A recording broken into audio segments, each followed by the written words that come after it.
Testing. All right, good.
There's Helen. Oh, I missed me for a minute. Whatever.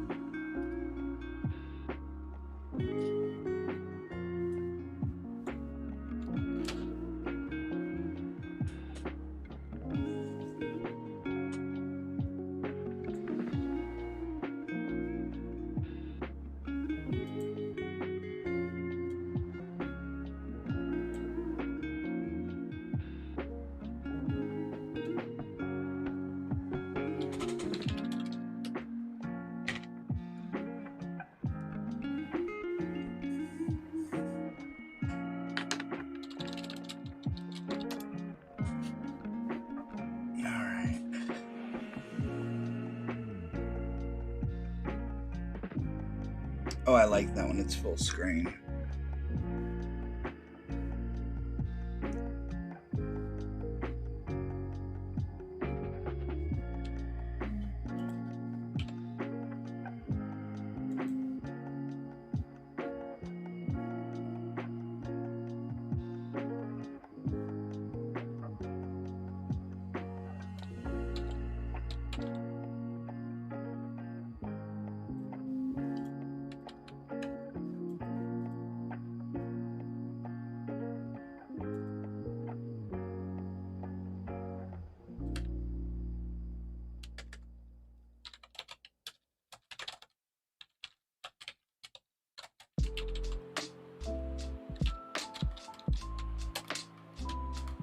Alright, I'm gonna do copy this.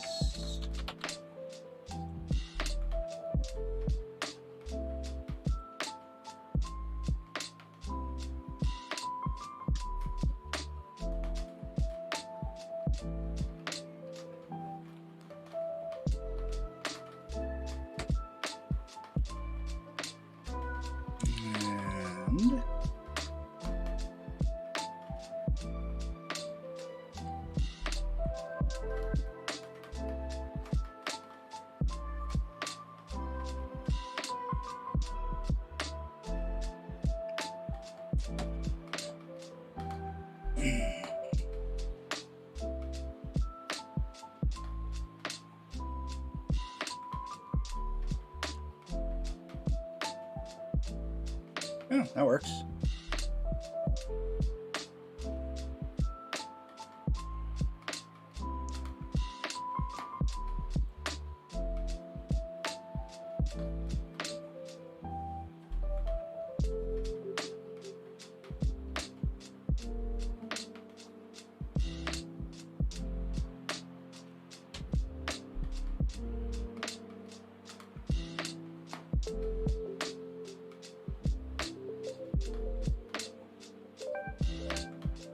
I don't think I have any other D&D stuff that I can post this.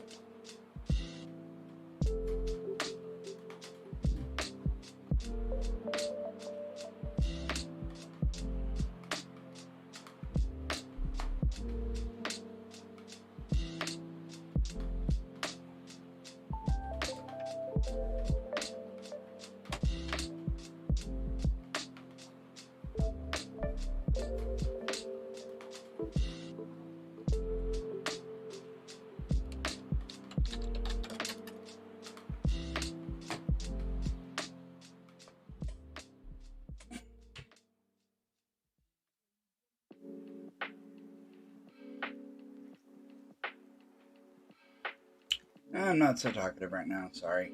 I'm just trying to get all this stuff done. Alright, so we are done with the access. That link to the museum. It is.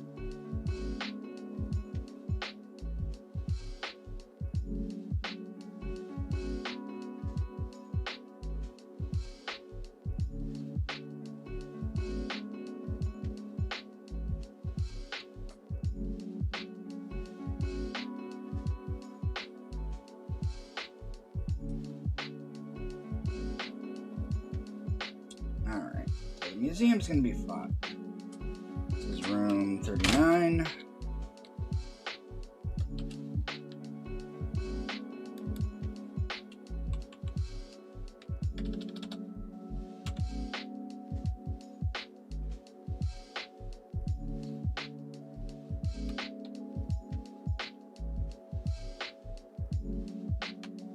Okay, yep, it's gonna be like this then.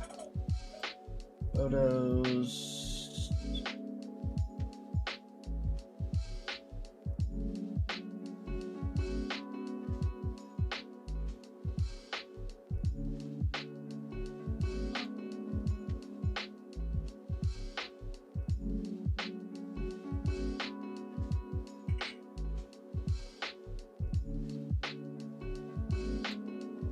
Alright. Be right back here in a minute.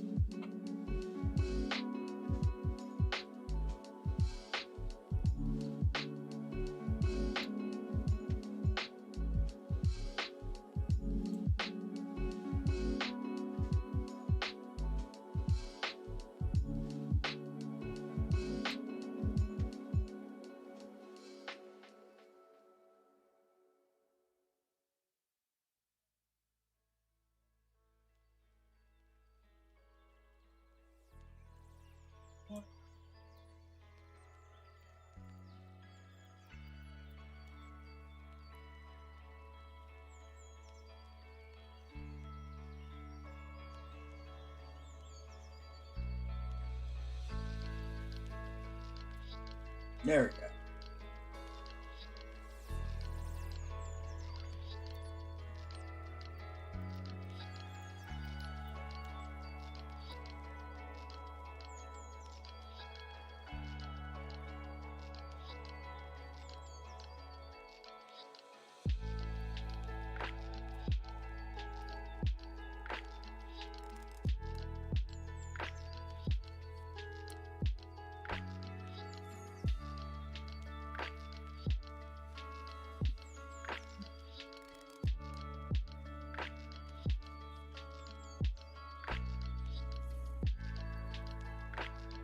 Testing.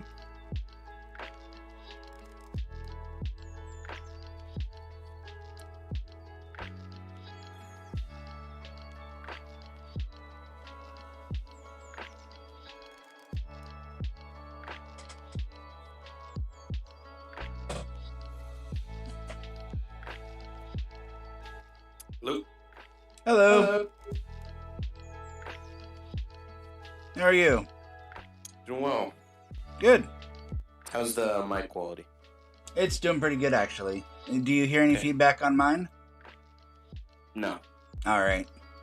You know, I'm kind of going back and forth between, doing the whole kaiju voice modulator and stuff, but I don't know. Sometimes it keeps.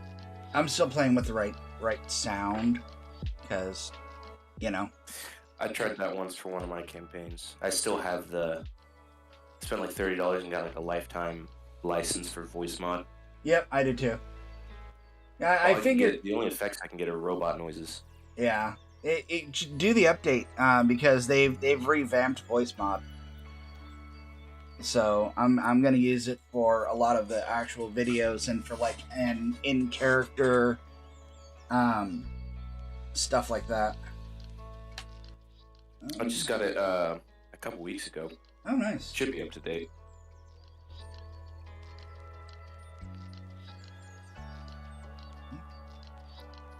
You know, I'm just going to switch it over to the dungeon running. There we go.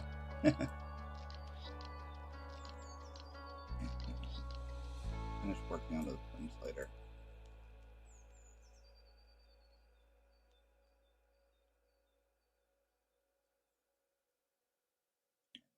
This screen. Yeah, did you check out the stream link? What the actual sessions look like yet? I did not. I don't have the time. Yep, not a problem. Here, I'll get you a screenshot. It's kind of cool. I'm working with some other artists to actually get a better layout for all of this, but again, doing what you can, you know. Yeah. I'll put this in Terraceburg.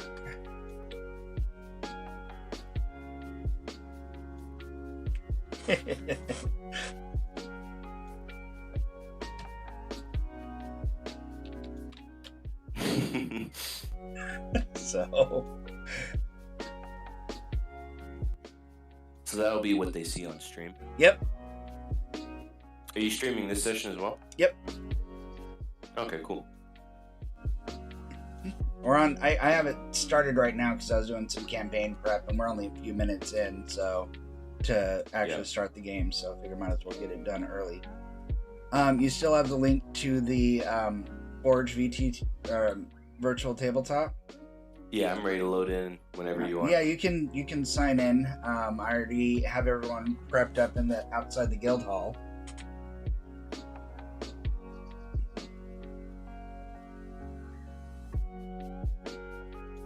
Do you have that stream link, by the way? I have a friend who might be interested in watching.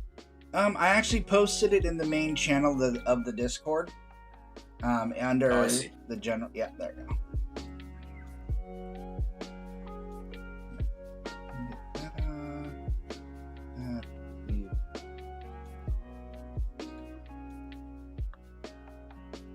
That there.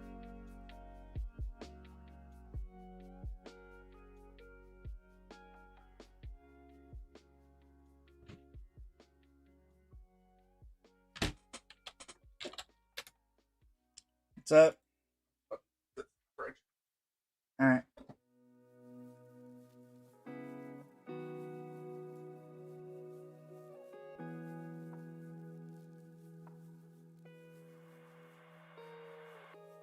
Where'd it go?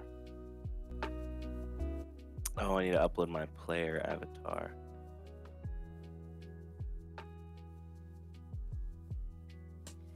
All right, yeah, I'm gonna be hopefully by next month we're gonna be doing a lot more World Anvil stuff between sessions, because my big master plan is to give you guys just stuff to explore as you see fit. You know, I figure I'll just info dump as much as I can, and then if you guys come across whatever, then we can activate those quests. So you sent me that image to put as my avatar. Yep. How exactly do I do that? What menu do I need to go to? In World Anvil. Oh, in World Anvil? Is Yeah, that where you want? I already got you set up on the tabletop simulator. So you see you're right here. Oh yeah, I see that. So when I do the stage thing. Yep.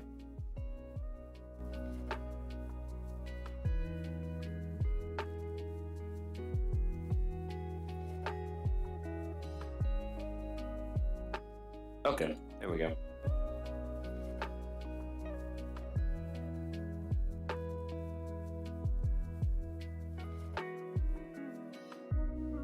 Oh, that's cool.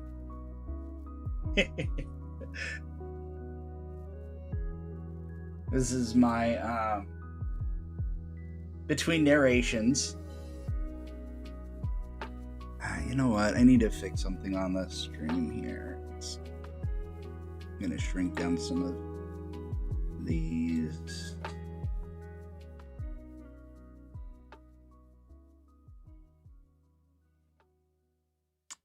That looks There we go.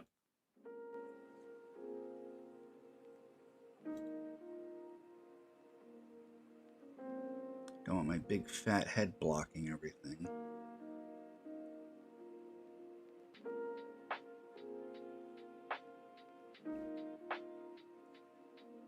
I'm just gonna do this. Over here. Over here.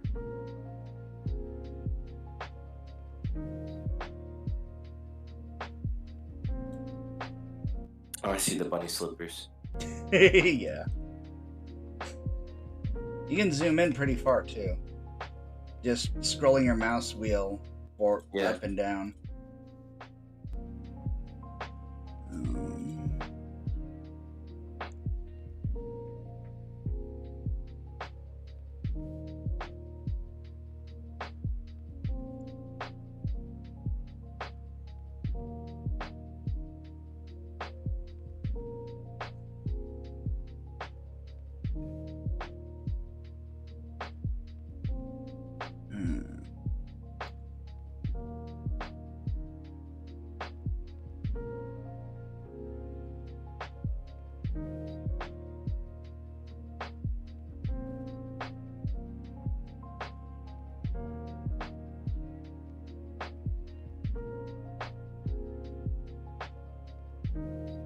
We need to find someone who's like super good at all this streaming stuff and then can just be like, yo, you need to do it this way.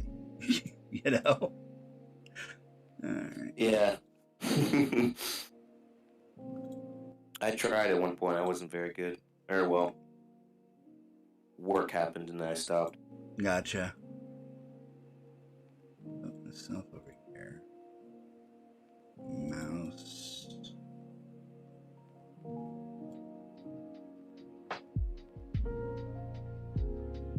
And I can shrink myself down a little bit so we can actually see the rolls. There we go.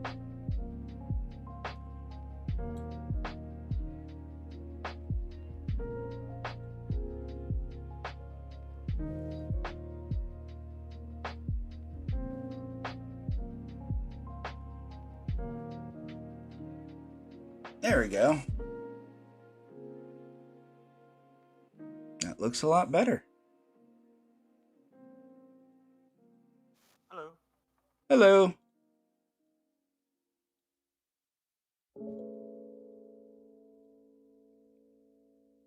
How's it going? Not too bad. How are you? I'm doing well.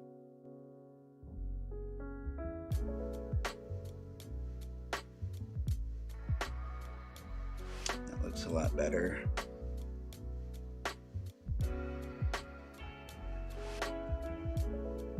Sorry, I'm still messing with the streaming. I want that collapse, jeez. No problem at all.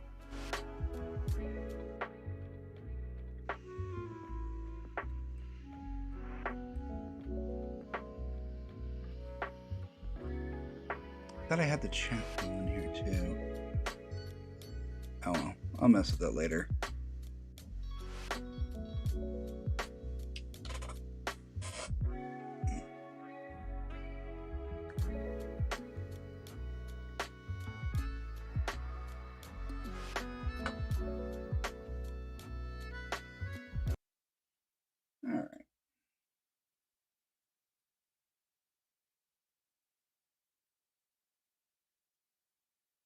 So we still need 2 more people. That would seem to be the case. Yeah.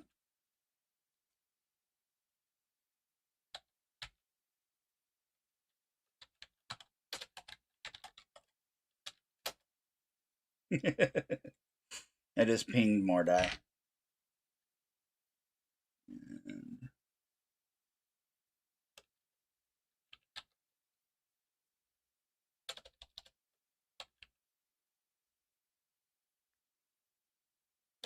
And yeah.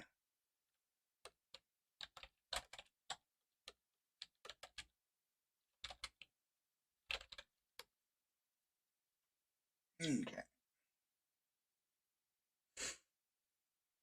So since Helen and Mordai are still indisposed, Dorian still needs to roll his stats. so Yep.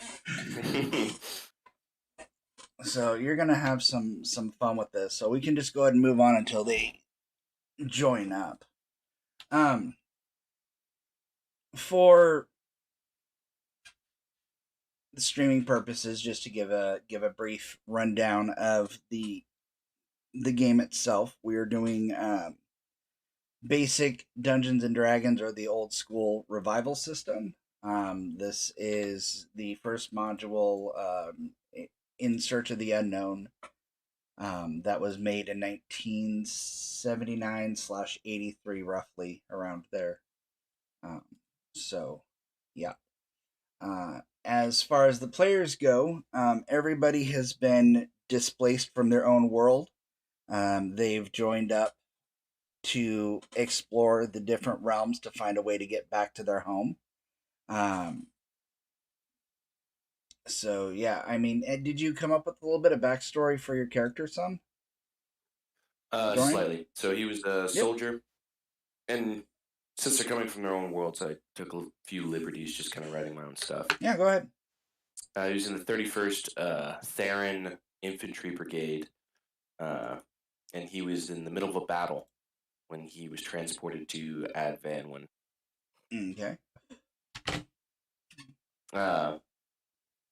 In the middle of the fight, he was commanding his troops atop his horse, Mm-hmm. and he watched as an arrow was flying straight towards him. And in that moment of focus, realizing that his life was probably over, he was transported from the battlefield to the forest of Ard'Vanwa. That sounds pretty good. So then, when you arrived and learned about the Explorers Guild, this is basically the only way out of this realm. So, does your character have any particular agency for why he's joining and trying to get out, or just move forward quickly, or anything like that? Or one of the people that was under his command mm-hmm. was his nephew. So he's trying to get out to learn the fate of his nephew, and if so, take care of his nephew's children. Because he's a little older. He's about 34. Okay, cool. Okay, well, you were told by one of the guild liaisons to report outside the guild hall when it is time to arrive.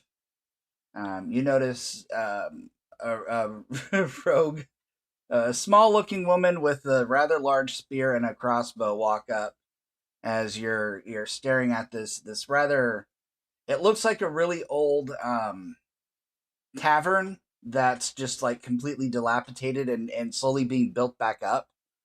And so the sign for the Explorers Guild is really roughly hewn, and it just looks like the whole thing was slapped together. So okay. But yeah, Mouse, you see this rather older guy in armor just kind of staring at the guild hall also when you show up for work today. Real quick. Yep. Remind me which channel the link to the game is in. Oh yeah, sorry. I thought I had it pinned in the Discord. I know to find the website itself if you've already joined. It's forge-vtt.com. Yeah.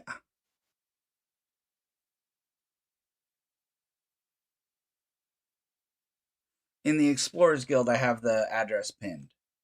In the Explorers Guild, It was got it. Yep.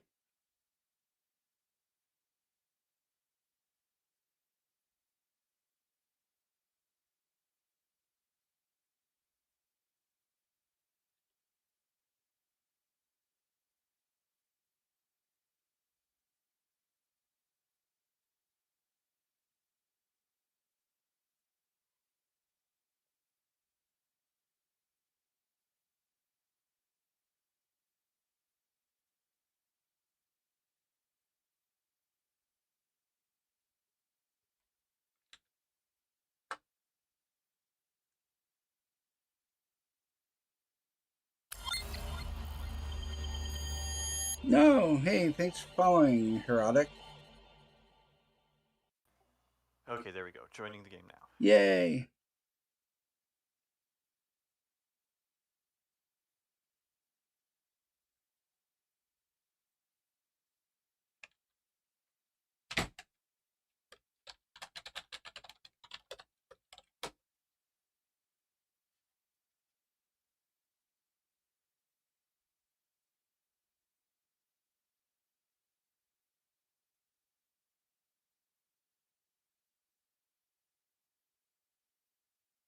And give me a second here.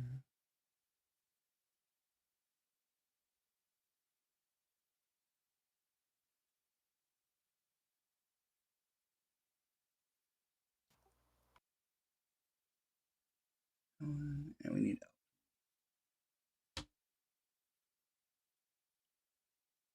I'm just sending messages to kind of wake people up.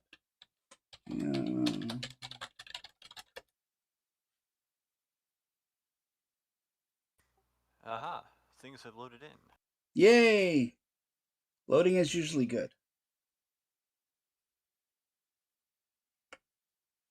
Oh, for your character, for Dorian's character to rotate the character, you just hold down the control button and scroll the mouse wheel. Okay. You can point them around like that, and also you can move with the arrow keys. Okay. So there's a. Yep.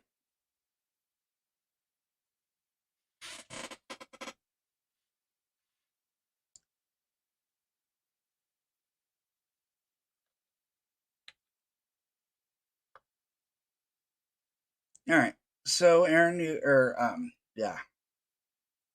Mouse, you see this older barbarian, or not barbarian, this older fighter guy, at the reporting in with you while you enter the guild. You haven't seen him before. Alright, so this little, well, basically a teenage girl is just standing there with this huge ass spear, and she's like, "Oh, hey there. I guess you're one of Aaron's new recruits, huh?" It would seem that way. You want to do the little dialogue thing? Yeah, there you go. That way people can see who's talking. Yay. Whoops, I clicked on theater instead of stage. Oh no. There you go. Well, they call me Mouse. How about you? Sergeant Dorian Eris of the 31st Theron Brigade. Theron. What's a Theron? It's my nation. Oh, Have cool. you not heard of it? Well, no. Look, I'm going to be honest with you. I haven't really heard of any nations. That's strange. We're close to finishing our conquest of the Theron continent. You mean you named your nation after your continent? Well, when you span the entire continent, it tends to happen that way. But you said that you haven't spanned the entire continent. You said you were only just about to conquer it. Well, we're very close, so a little optimism can be excused. I mean, I guess. I don't know what's strange exactly. I mean, to be perfectly fair, I don't really have any memories of being outside of, well, a city on an island in the middle of a lake on an island floating in absolute nothingness that I can't ever really escape from. So I think What probably city do you speak of? this one, Terraceburg. That's confusing. Mouse is one of the few people that was actually born here. Oh, okay. Actually, she wasn't born here. She just came here when she was really, really young. Oh yeah, that's it. You're one of the orphanage kids. Precisely. Dorian's still finding his bearings. Yeah. Don't worry, my friend. Terraceburg seems to kind of find your bearings for you, whether you want it to or not. So this is where we need to report? Yeah, this is the Adventurers League. It's your best bet for if you want to get home. Well, let's go see. All right, Aaron should be inside. Aaron was about to come out and meet with you and sees Dorian already here. And is like, oh, good, you're here. So come on in and let me show you the place, show you around, and we'll get you registered. And she hands you a. Let me get your character up so I can actually hand you the thing.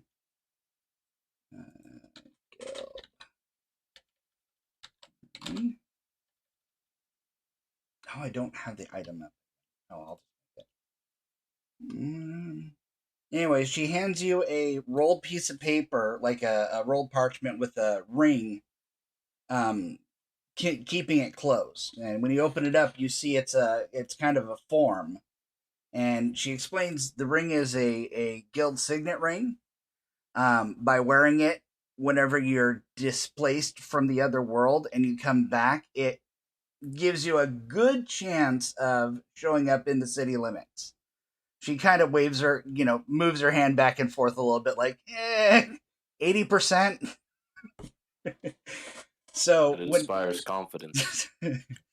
Says teleporting out of a realm that's outside of the multiverse is not an exact science or magic or whatever you call it in your realm. So I think 80% is pretty good. Otherwise, just follow the trails and we'll get you back in. And the sheet itself is just has your name on it along with just basic information. She says this is going to assess your knowledge and skills, and we should be able to.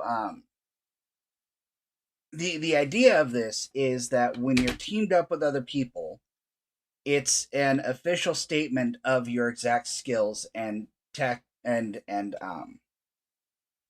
your skills and abilities. So this way it's to protect you and the other people in your party because we all know how boisterous people can get, especially after the taverns, on how many kobolds they've killed it but barehanded with no armor and one hand wrapped around their back.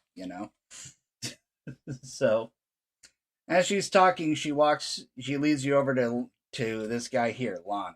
And he says, the first thing we're going to do is kind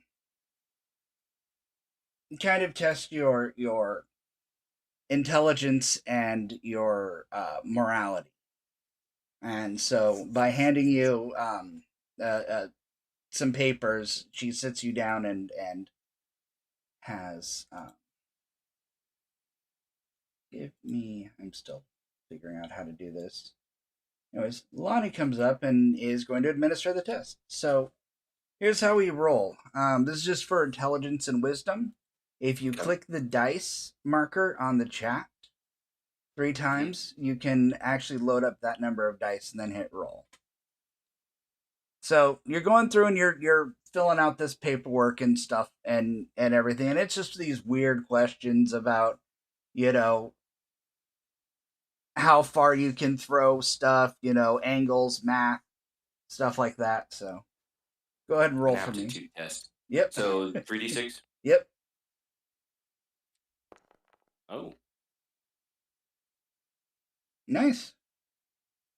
All right. So put 7 down under intelligence. Okay. Open up my sheet. Yep. All right. All right. Do it one more time for wisdom. The next test is more of a, do you steal from the company type of a thing. But also more for common knowledge and basic mystical attunement. Basic for wisdom. Not bad. 13 for a wisdom.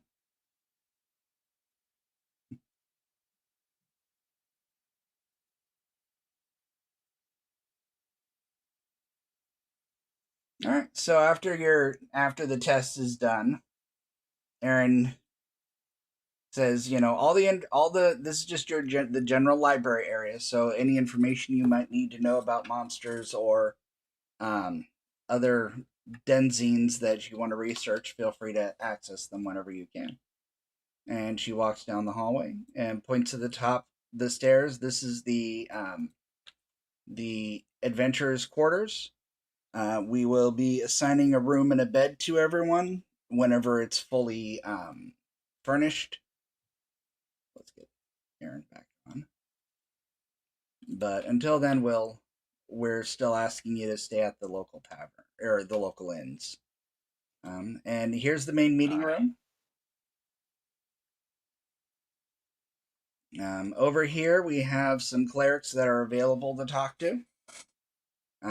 We have some of the local elves who have reported in for assignment, as well as one of the magic users is available, Beska over there. And we have a table of dwarves, so you can feel free to talk to them and get whatever advice or adventuring tips and tricks, or they're all available to hire as well. Aye. Okay, so the next is for your strength and dexterity challenge, which comes over here. And we have Guildmaster Ruthie, who is the dwarf liaison. She's rather loud and boisterous, and is like, "Oh, we got someone with some meat on his bones finally." All right, over here. Well, that short human. Over here, you see a rack of rods that are labeled 1 to 24, and she's like, "Let's start with the number 1 and keep picking them up until you stop to the ones you can't lift anymore." So you notice each bar weighs a different amount of weight, and they get exponentially more difficult to lift the more you try them out. And heavier. Yes. Thank you. All right, so what am I mechanically doing here? 3d6. So you're rolling for your strength. Man, I'm gonna be a really bad fighter if this ends up bad. I'll let you swap a roll. Don't worry, because that's what we're going for with fighters. Yeah. All right, so you. Don't worry, I can do more. I'm just a little sore right now. All right. Why don't you roll another 3d6? Over here is kind of like a bouncing beam. They're steps that are wide, but they get smaller and smaller the higher it goes up. So she wants you to walk up them and see how far you go up until you fall. So that's okay. Another 3d6. Wow.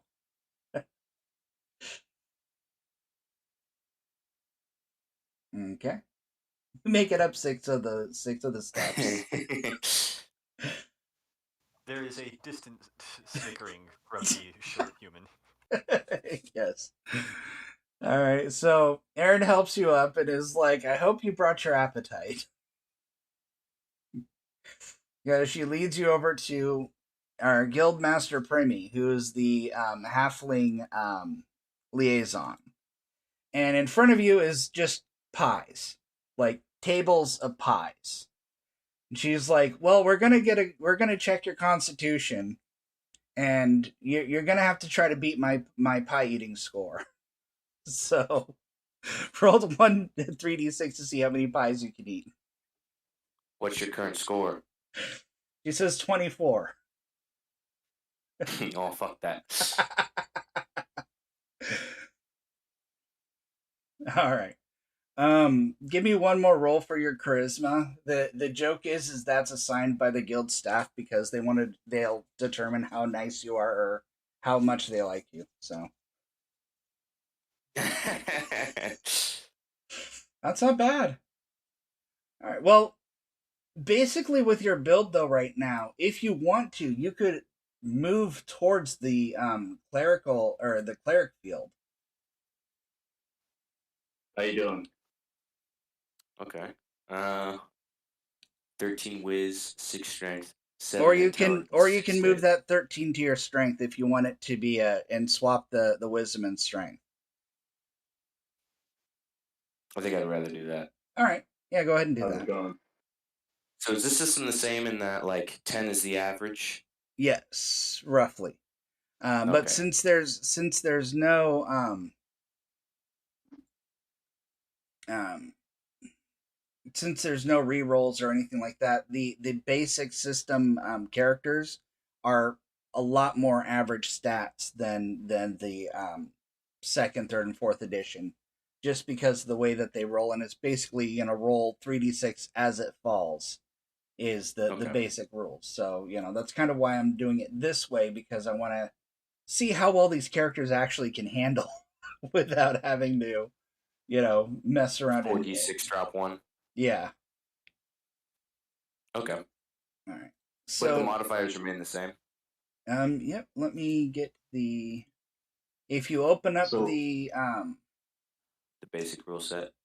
Yeah, the classes, or under classes, the fighter, it has the saving throws for you to put in. How's everything going? Going pretty good. We're getting Dorian finished up here. We got Helen waiting for you to play with outside the guild hall. If you... Oh, she should be right here next to Dorian. Oh, okay, awesome. You're logged in? I believe so. Yay.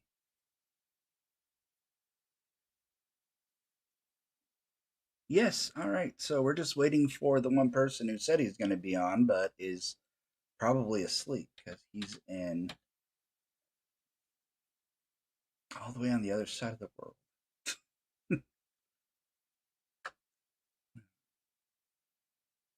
Gonna try to ping him again. So how do I change the orientation of my character? Hold down the she's facing right. Hold down the control button. Hold down control and then scroll your mouse wheel.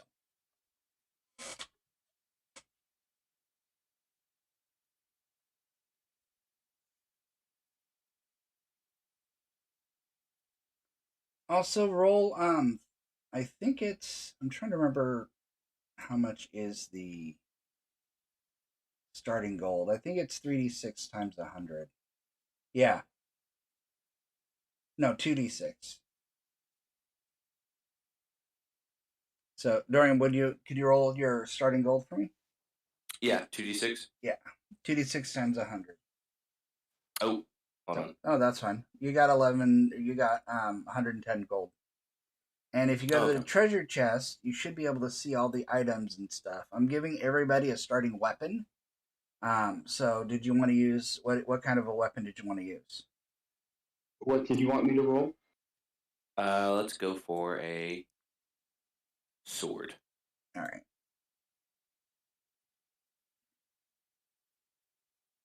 What was it you wanted me to roll? Oh, I was asking for Dorian to roll so he could get his stuff. If you go to the treasure chest, Dorian, under the items directory, you can drag and drop the item onto your character, and it'll actually add it, so you don't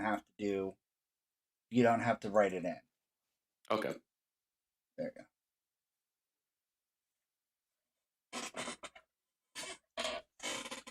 Does anybody want to load up on supplies before we go? So you already removed all the stuff that we got from my first session? From all the barrels and stuff? Yeah, I have it logged and everything, but you're completely over encumbered. So yeah, that's what I was thinking. But I have it all logged and everything, and I have all the sessions recorded, and I'm going to be going through all of them and breaking down all the notes and everything. So I'm going to make sure that everyone's fully up to date and as current as possible.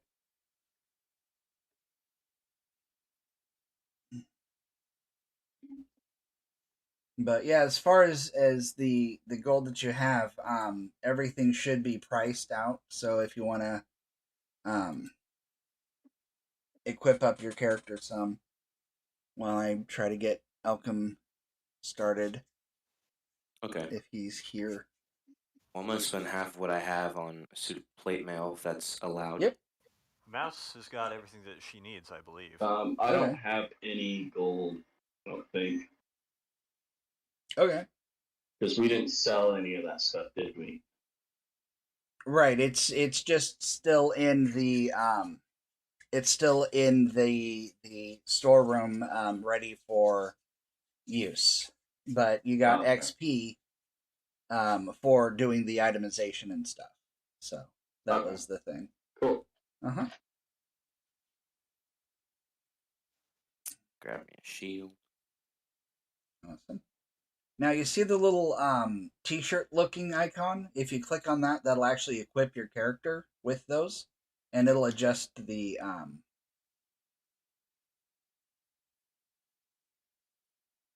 AC accordingly. Yes, thank you. All right, so I got me some plate mail, shield. Ooh.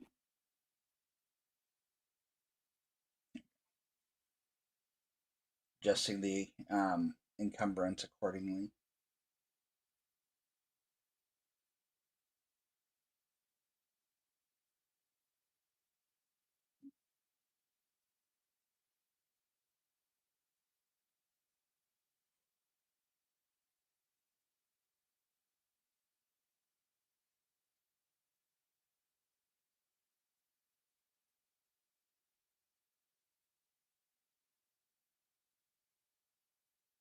Says my armor class is 3. Yep. Now, okay. With the older systems, they use THACO, so it's reversed armor class. Okay. So the lower the better.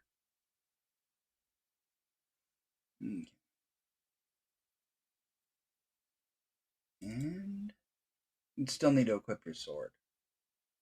Oh yeah. Overlay. Fine.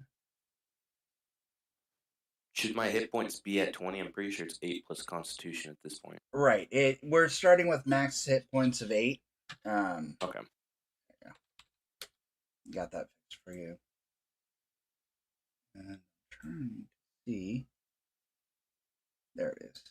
Melee is +1. Constitution hit points. You got -2 hit points with your Constitution score, so you start at 6. Yeah.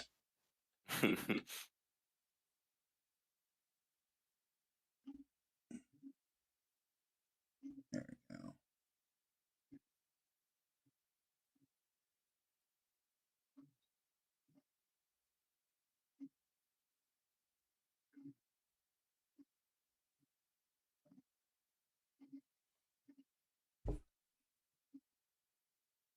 So you're having pie eating contest? Yep, he had the pie eating contest. I did not do well. I could only eat 4 pies.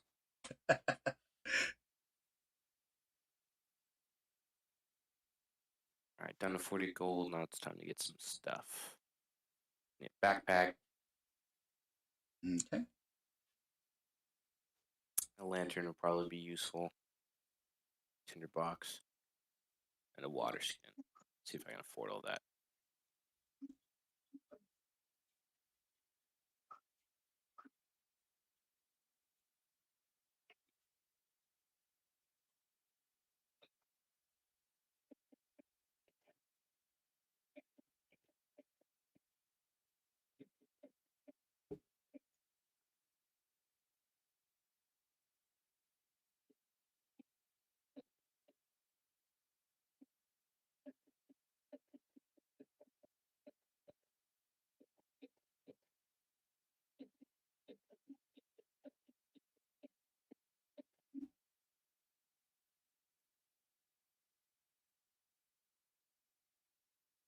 It really stinks. I have like all this adventure music stuff, and it just won't ever play for some reason.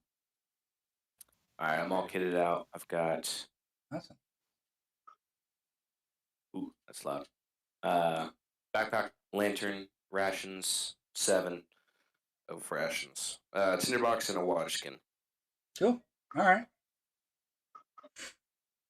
All right. So until Malcolm actually joins in, do you want to hire any retainers before we go? Because we're down an elf, and I think he's completely crashed. So. Well, unfortunate, but there it is. I'm definitely personally thinking that we should get a cleric. How much do they normally charge? You pretty much negotiate with them. They usually run on a percentage of the loot, or however much you want to pay them.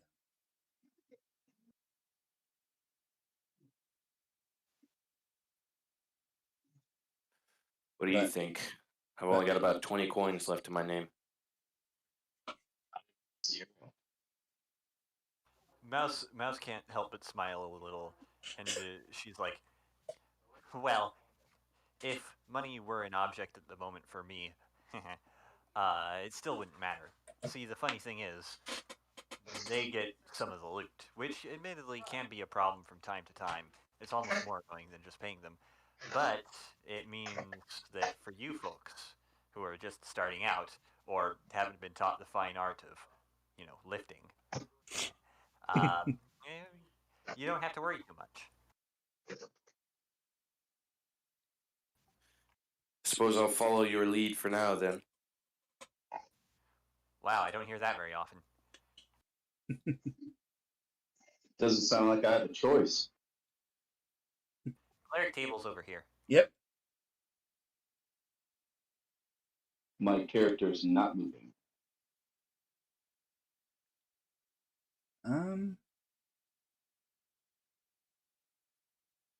Helen's character? Yeah. I don't even see her on here. She's in the bottom right. Near Primi. Refresh the page, because I'm not seeing the token on there. I'll re-add her.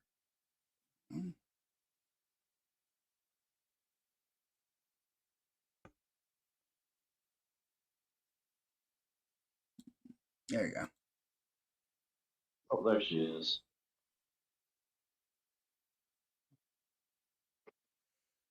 Alright, so as far as the cleric table goes, where are these people now?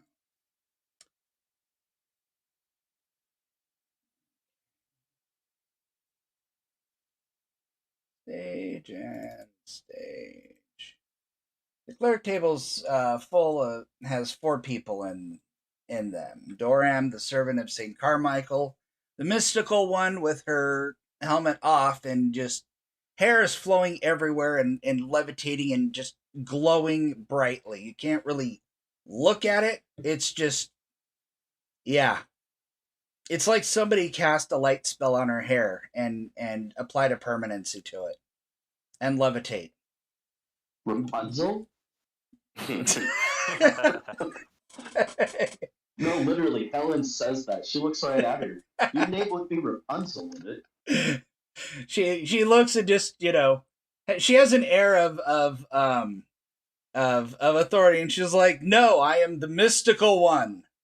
I have been chosen by my great deity to bring forth bring forth my God's word to his people and to help those in suffering. And, please let me join you and I can help complete these tasks faster because, I am the chosen one of and clearly the most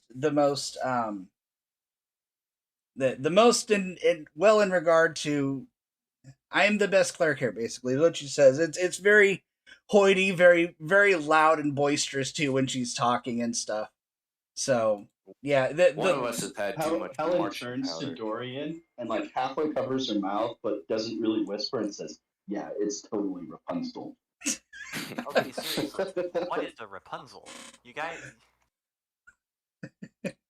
I know no Rapunzel.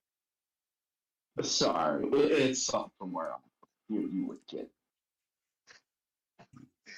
Wilbur the Silent is just, completely quiet and just looks over at you, and Nupa waves at everyone.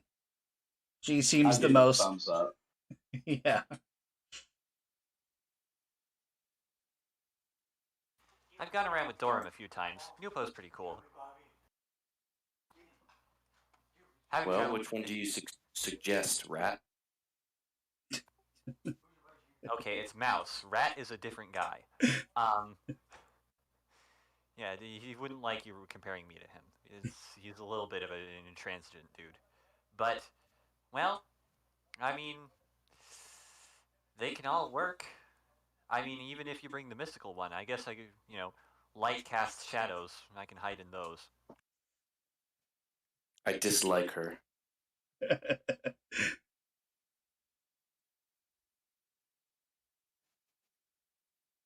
So let's go with Dorm. All of you clerics, or all 4 of them are clerics. They're a varying skill level, I should say.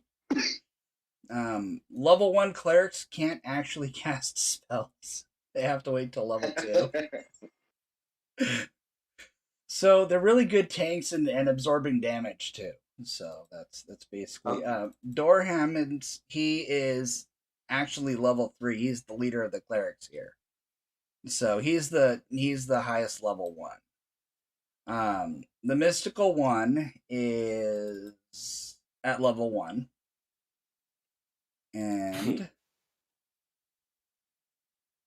but she does have a staff that is a staff of healing. So she can actually heal, as she explains. Or I should say, Dorham himself, puts his hand on the mystical one's shoulder and sits her ass down and calmly explains, he's the leader of the clerics right now, because he's the most in tune with the gods. He's more than happy to help out, but he feels like it would be a waste of his abilities when there are other clerics who could use the experience, as he puts it.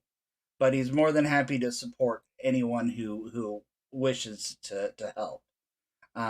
Wilbur the Silent, he speaks for, is also of the 1st level and doesn't know any spells. And Nupo, I think, is level 2. Let me check. Yeah.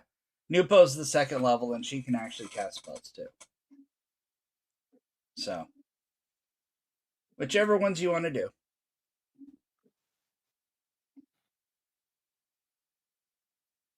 I don't know about you, Mouse, but I think that we should take the bright one. She makes an easy target. Look, like I say, I'm good with whatever choice. I mean, she's glowy, so I guess I can hide in the shadows that the light creates. I know that sounds very grim and edgy, as the kids these days say, but it's the truth of the matter. Helen? If she's coming, she's being called, so I'm going to call her Rapunzel. That sounds like we're in agreement. All right, then.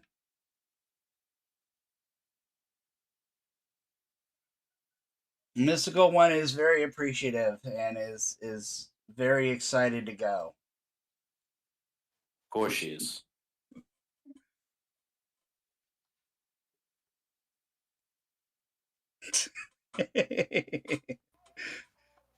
Now remind me, where exactly is it that we're going?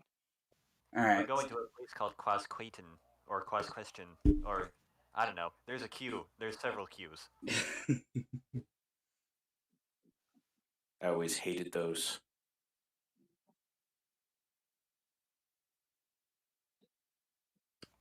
I guess you could say this is our cue to skidoo, huh? Yep. Right? What are we standing around here for? Let's go make some gold and try to go home. Let's. All right. So I'm loading up the level, and How do I make it to where my character's only staged when I'm talking? You gotta right-click it and then right-click whenever you're done talking. So you just click it on and then click it off. That's the only thing I can figure out so far. Okay. Yeah, I don't think it's detecting voice. No, if I can figure out a way for it to detect voice, then oh my god, I would be like in nerd heaven. Ard'Vanwa, yes. Ha! Yes. Or even push to talk. I also do push to talk by and large. Mm-hmm. Because otherwise it'd catch on my breathing. All right.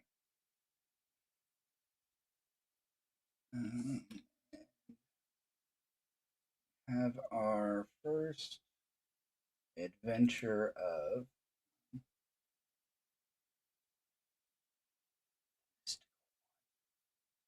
okay, just because I say her abilities are a certain way, I need to do something. Vision.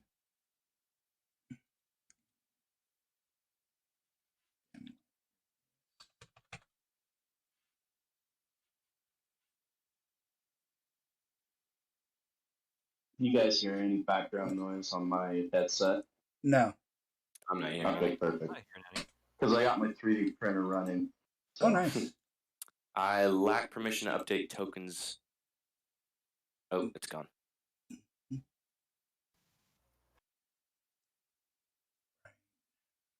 Like I remember this place. All I see right now is black. I'm gonna reload. Oh, and it crashed. Yeah. No, I don't think her hair is that bright. Fuck. Sorry. Just looks like I'm here by myself. I don't see anyone else. Sorry, give me a moment here.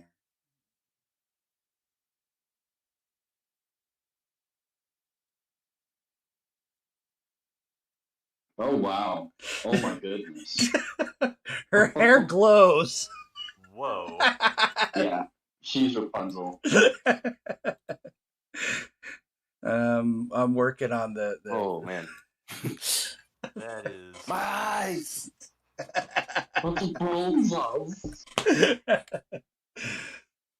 Give me a minute to actually fix this. Color intensity.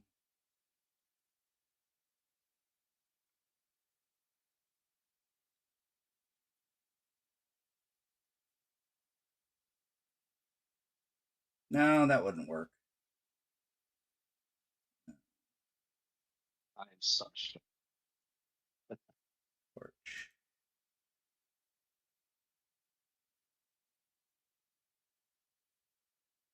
There we go. Oh, thank goodness.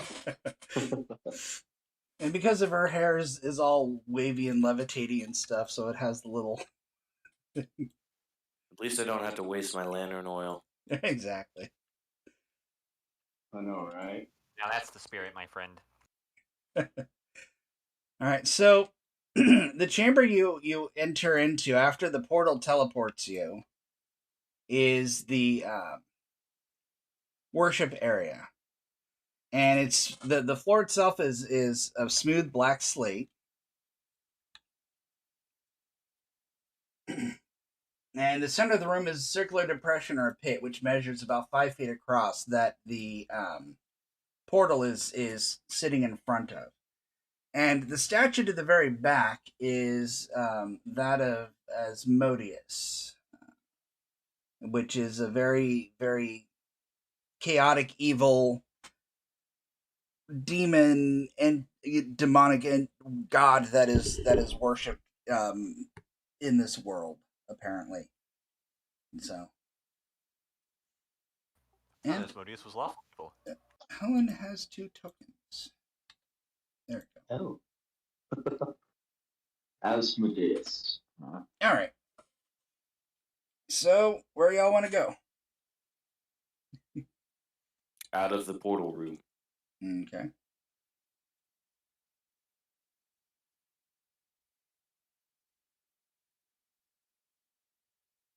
So the entire first level is pretty much secured. And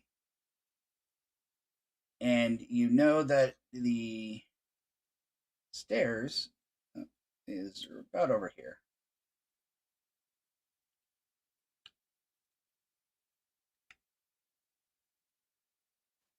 Tell me, Rat, what exactly is this place?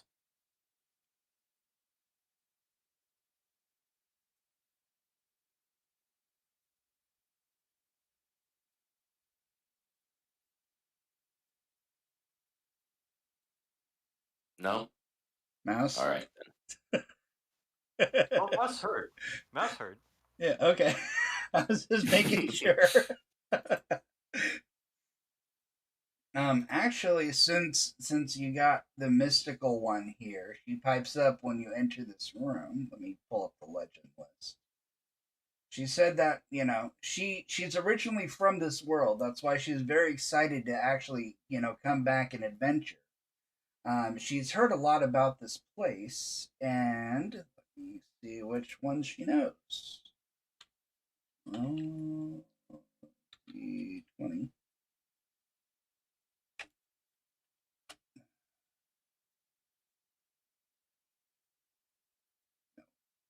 Roll 1d20. There we go. So she tells you that the treasures of Zeligar and Rogan are safely hidden in a pool of water. She sounds rather smug and very matter of fact, like this is common knowledge. And she also says that there's secret doors, rooms, and passageways in parts of the complex. So. Well, that Can you identify these?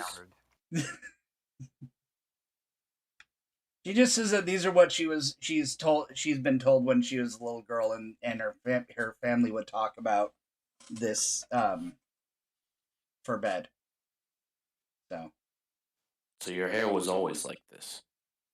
She said that she woke up one day and it was like this. So she must have been chosen by her local god to bring forth more worshippers, because only a deity would ever light their hair up like this.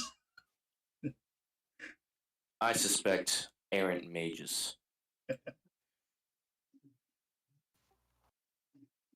Says no, mages wouldn't ever waste their magic on something like this. All right, let me get over to the next level.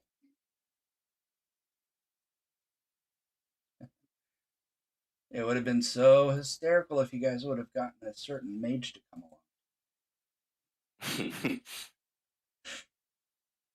I have some really fun backstory for this character and one of the other NPCs. I'm pulling up the next level. There it is. Lower level.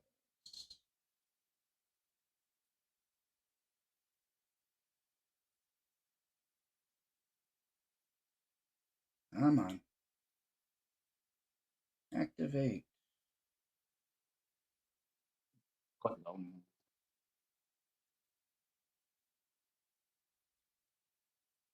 Well, this is taking a minute or two. That's okay. No biggie.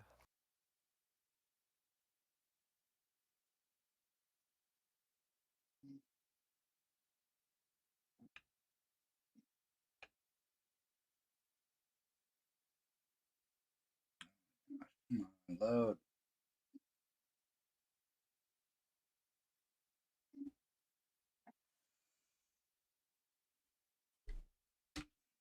Lacks permission to update tokens. Why does this keep happening?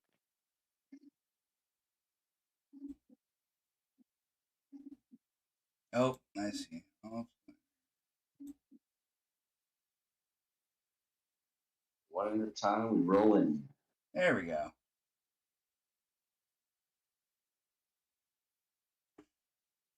Okay. Mouse, and we got Look at the bats. Dorian, Ellen, There we go. and Let me guess. Goblin.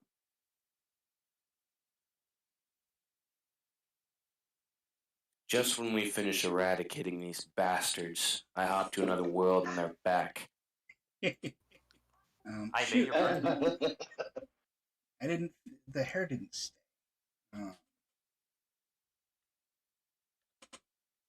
250.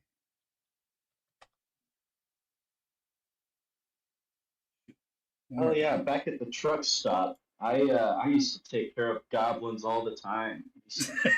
Sneak around in the back and pull out their dope pipes and shoot up. I'd get rid of them all the time. Mouse, on the other hand, just walks up to the leader and hey, the man. light. Oh. Someone put a bag over her head. Also, what is a truck? We've been over this before. It's some kind of metal thing that eats old dinosaurs. He doesn't make any sense. Dinosaurs? I am a woman. Thank you very much. Solid. Very strange things from this earth. All right, so and no one has yet addressed what the hell is on her feet. Oh, see, I didn't have time enough to grab my boots, and they're kind of expensive here. None of them really fit me right, and I prefer barefoot anyways. But it's kind of cold down here, so you know. You're a strange person. Well, thank you. Look, I get that all the time. I can tell you from a great degree of personal experience that going barefoot is a great way to get an infection.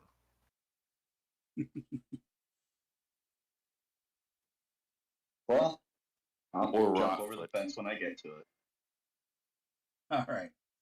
So the this is an access room. It's filled with piles of rocks and rubble, as well as mining equipment, rock carts, mining jacks, timbers, pickaxes. It looks like they were trying to either convert the caverns that are below into just additional rooms, or they're trying to actually mine and do something with the materials down here.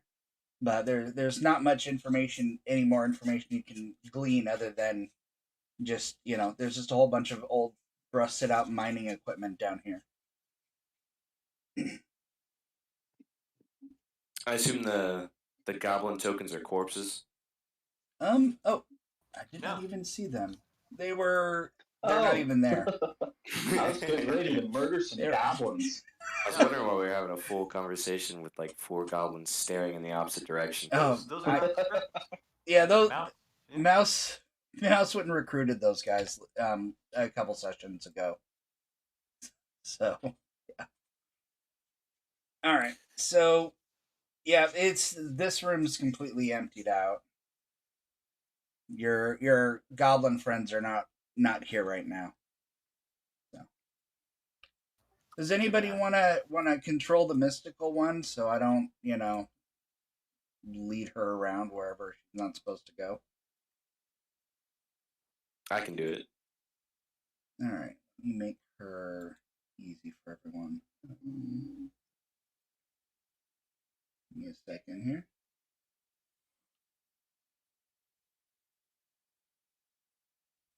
If my eyes deceive me, I believe I see a door.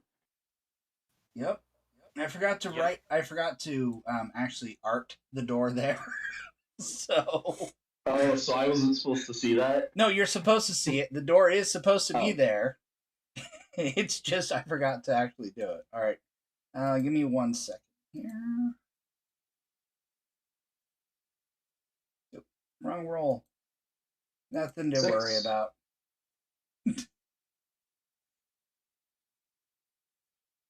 Well, you already got the roll, so I won't. Can anybody move the cleric yet, or is I am not able to. All right. Let's see why I can't. Token friendly. Oh, I think I know why.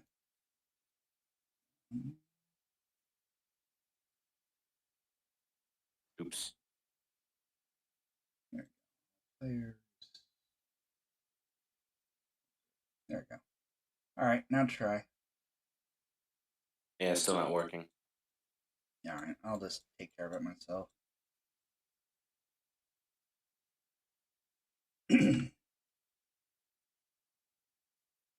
So you're heading down this longer hallway.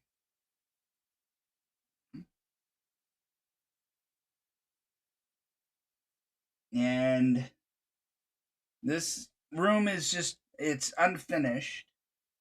And it's filled with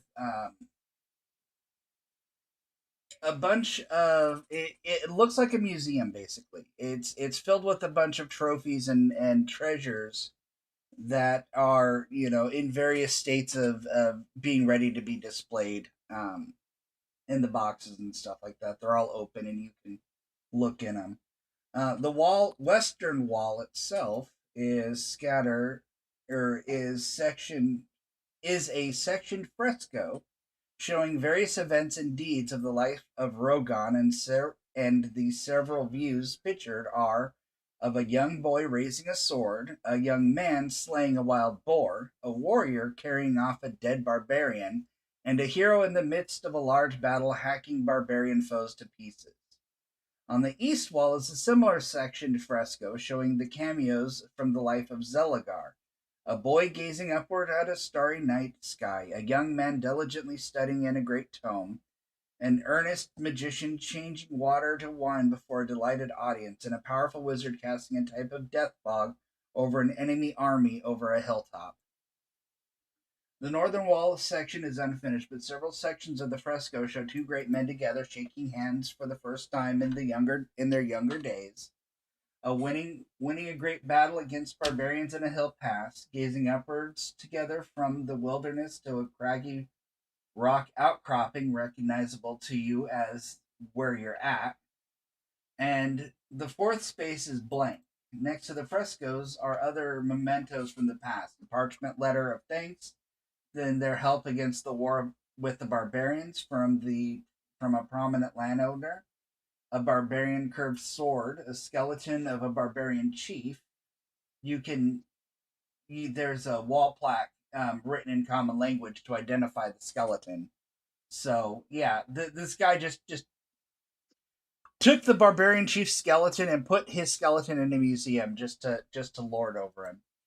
There's more blank spaces on the walls apparently for future additions to the room's collections of items.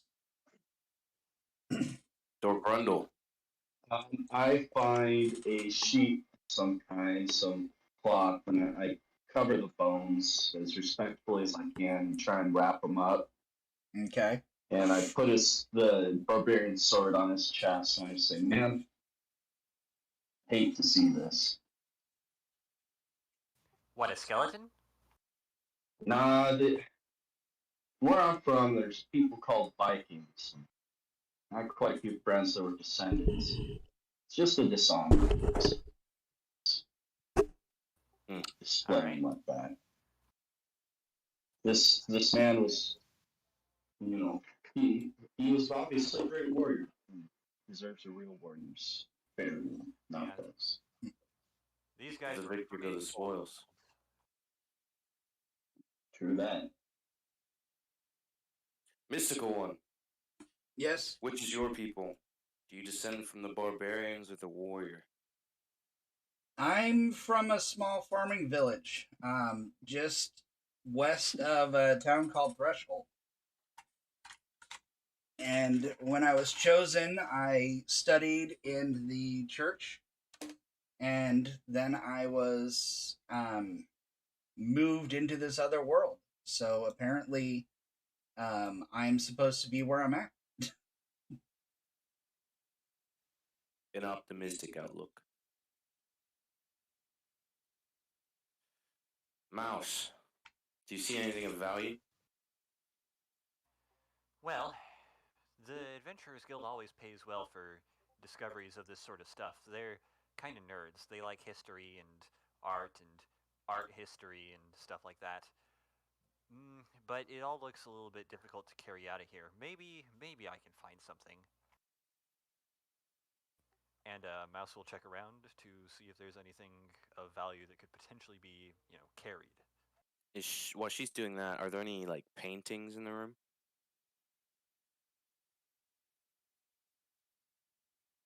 All right, the frescoes that I described are just that, a fresco. They're painted on. Yeah. So there's no actual paintings involved. Other than what's on the stone. Other than what's painted directly on the stone. As far as anything, the letter of thanks you can take. The barbarian sword is available, but everything else is just nothing of much value. Might be worth taking the barbarian sword. I was thinking the same thing. I want to take a look at the barbarian sword. It's just it's going to be the same stats as a normal sword, but it's it's that of a barbarian chieftain. So if you find more barbarians, you could probably give it back to them. I'll pick it up and strap it onto my back. All right. And go ahead and add that to your inventory.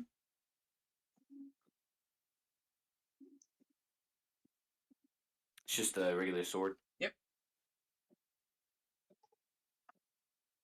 Boop.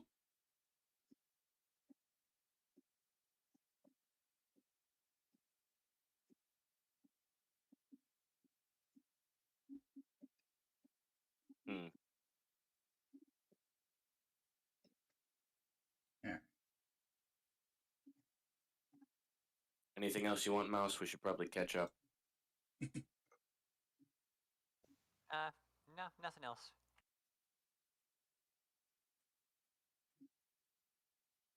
I follow the glowing light of Gorgrungle's hair.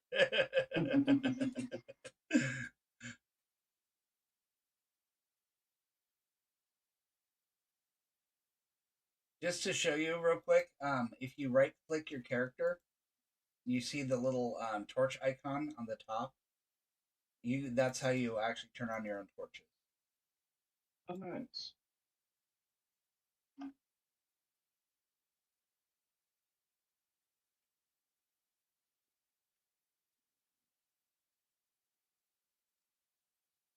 Now, the secret door that you found last time is still open.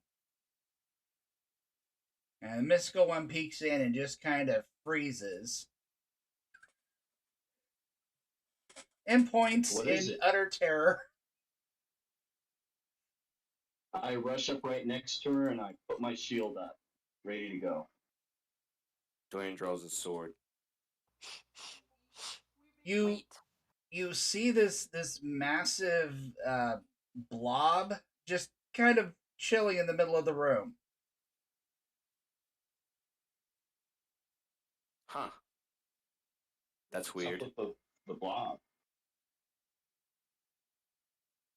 Says I turn into the mystical one and I say, "What's up with that? What are you so afraid of?" Says though we hear stories of these things all the time, and they're not good. Describe not good. They burn you. They put you to they get in everywhere. They're just gross, and I don't know. It's just no. So, do you think we can take it? She shrugs. Well, I mean, I think that we theoretically could. The problem is primarily, I don't know if that thing has a back.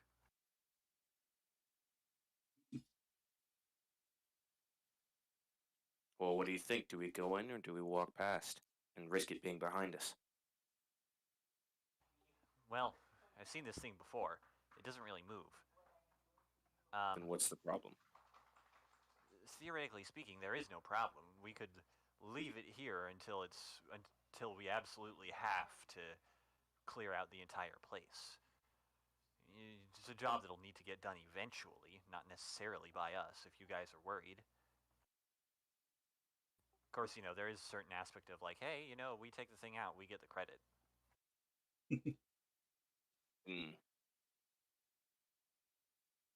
Just to clarify just to clarify for the sorry, just to clarify for the players, basically the quest is to pretty much make the bottom area livable for people. So the idea is to try to get rid of anything that was going to inhibit reconstruction and rebuilding.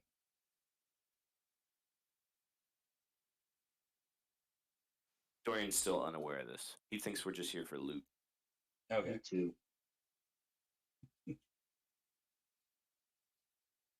I say we take it out. I look around for any really large stones preferably about 60 pounds worth of a stone. Listen, friend, if you want to take it out, I'm all for it. Let me try to creep inside first. That way I might be able to get a better angle on the thing. Sounds good to me. How would it detect you if it does not have eyes? Look, I don't know how this crap works. Should the glowing one hide her hair? Again, I don't really know. Maybe? Alright, glowing one, come over here. Okay, where do you want her? Just behind me so the light's not shining in the cave. Okay. Do your thing, Rogue.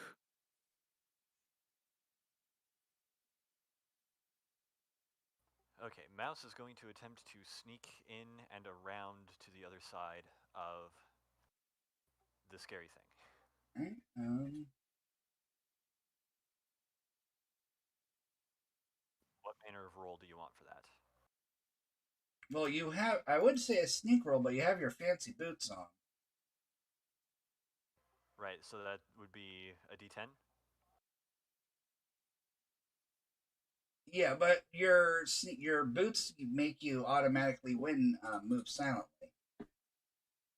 I'm trying to think. What's that? They don't make me automatically win. They make me win on like anything but a 10 on a d10. Oh, okay, that works then. Yeah. So yeah, roll the d10.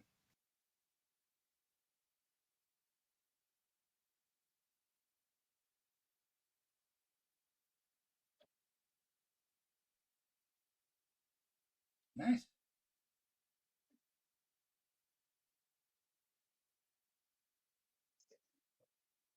All right. So yeah, it looks like the thing is about 30 feet.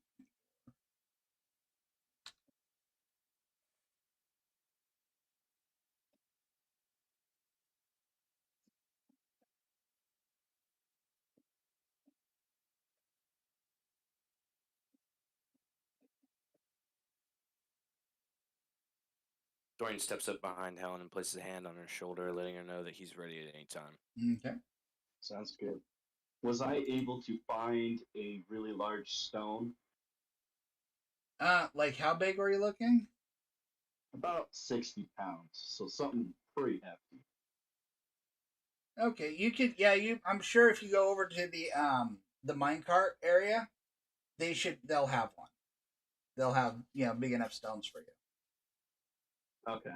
So, um, while he was starting to sneak around, I would have gone over and picked up one of those stones because I wanted to do that Okay. even before he started sneaking in.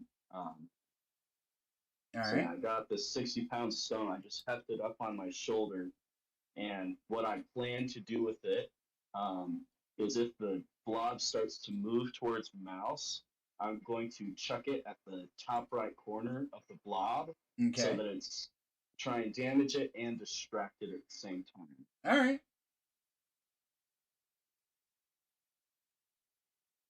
And I just kind of bust in and go this way as quietly as I can, but I mean, I've got armor and I do have slippers on, but you know.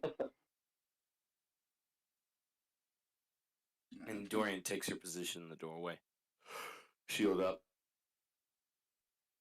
Okay.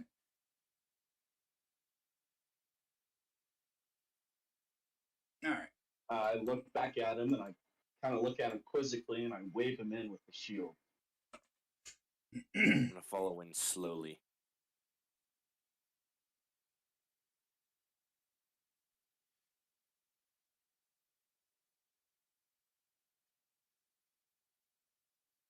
Does the blob do anything? Let me check here. Got lovely lack of sentience.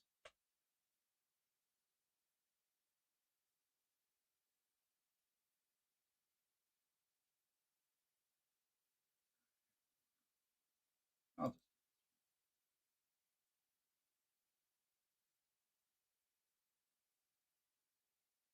just Okay, no, it's still chilling. I mean, it hasn't been alerted to anyone's movements just yet. I'm going to look at it, see if there's any like items hiding in it. If there's bones, weapons, can I see through it, or is it opaque? It's completely opaque. It's that color is pretty much the color of it, so you can't really see anything inside. I lean over to Helen and whisper, "It moved." It's I saw that. gloopy with the amoeba. It's kind of like the blob look. Yeah. So I'm going to get a little bit closer right over here and chuck the rock at the bottom left section of the blob. What would you like me to? Just roll the hit. Let me see here. The armor class is With what? 1d20.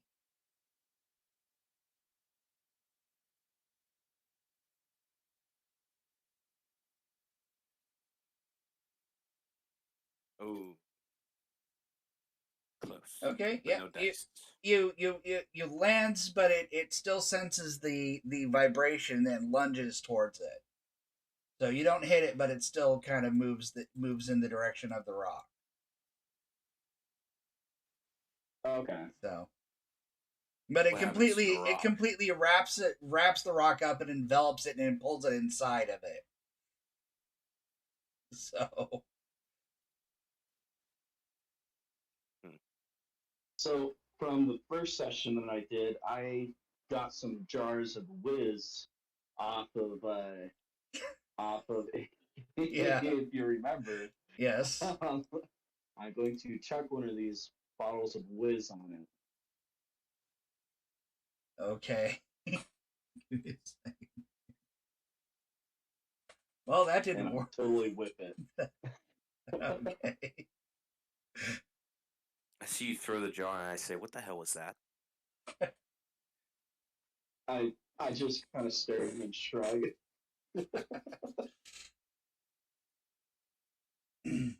All right. So Dorian, are you gonna do anything, or and then Mouse, and then I can actually start combat if you want to make an attack. I mean, so far everything's been missing and not really activating its going to eat you mode yet. We're just getting the bad rolls out of the way first. Of I'm gonna course. wait for everyone else to, or Mouse to start everything off. All right, well, Mouse can start the fight off. She's snuck in, but she was really hoping that one of you guys would in fact initiate it, because then she could be certain that the blob is facing in a certain direction. But as it is, I guess the rock sort of landed there-ish, so it's probably facing towards that direction. So Mouse will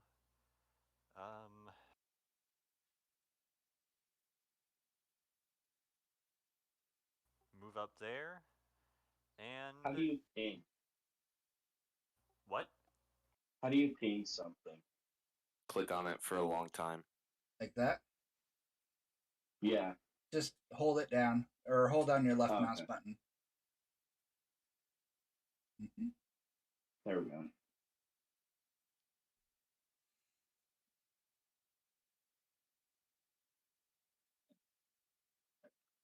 Oh, cool. And that's double damage, right? Yep, 10 damage. Nice. Did you stab or throw? Stab. She moved in and stabbed. Okay. And that did 10 damage. All right. You just do a really big hunk of it, and it just kind of, you almost cleave it through, and halfway through you get like right about down to here, and like all the way back, but it kind of just right back in to itself. We have torches, correct? Yeah, I would assume you do. I have my lantern and a tinder box. Is it possible for torches to be used as a fire weapon? Yes, Or it is there is. no... Okay. I'm If gonna light my you torch and toss it right in the middle. give me a sec, you can I'm actually gonna move forward. you can actually use the torch as a melee weapon. I actually have it set up here. Torch. Got one for you. And one for you. So I see the torch, but not as a melee. Oh, there it is. And those will have fire damage. Do you have one mouse on your inventory? What do you mean, a torch? Yeah. I Oh should. my gosh. Were you throwing the torch? Heck? Yeah, I tossed it forward into it. Well, the way you tossed it, the flame just goes out right when it lands on top of it. It just kind of warps right over it.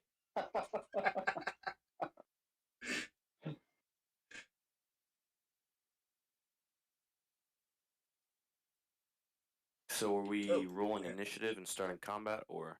I got the combat started. I still don't know how to fix that with you, mouse. The second tab from the left is the combat tracker. So if you just go there, you should be able to see the turn orders. Yeah. Okay. And my turn score is very weird because theoretically, at least, yeah, given my dexterity bonus, I have a +1 to initiative. Right. I think that is something weird with like the tweaks or just some weird programming error with that. I'm gonna check one more thing.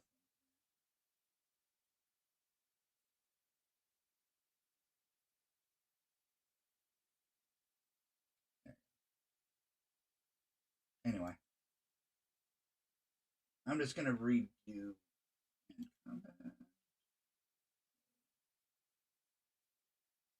Am I good to go ahead and start my turn?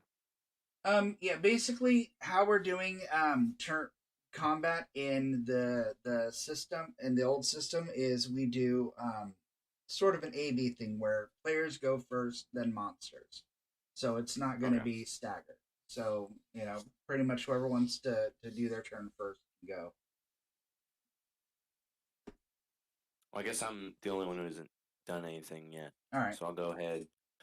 Jordan's gonna run up to the jelly and stab it. Okay. So I just click on the sword. Yep.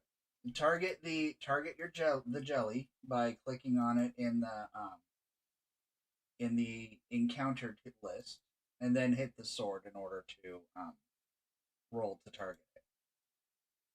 Encounters list? Yes. Where do I find that? In the combat track. Oh, okay, I see.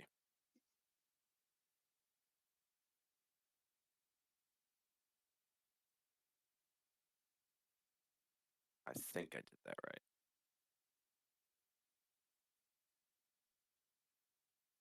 Nice.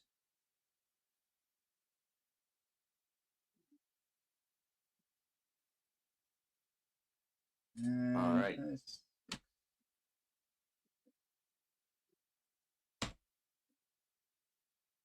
All right, it's glorping, and your sword slices through again, like with mouses, but it reseals itself, but it's acting a little how do you want to? It's bubbling and being very chaotic right now. It looks like it's becoming unstable. So when you're done in the turn tracker, go ahead and hit end turn on your thing, and it should go over to Helen. There you go. Okay.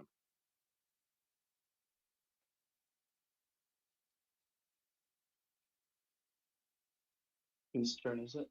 It's yours. Helen's. Oh, I will use my hand axe.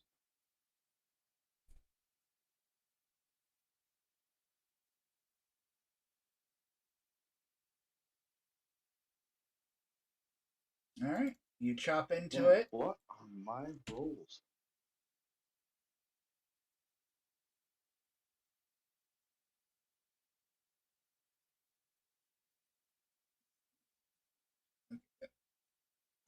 Yep, you hack into it, and it's still kind of getting gloopy and fizzling around. Go ahead and hit the intern, and it should go to Mystical One.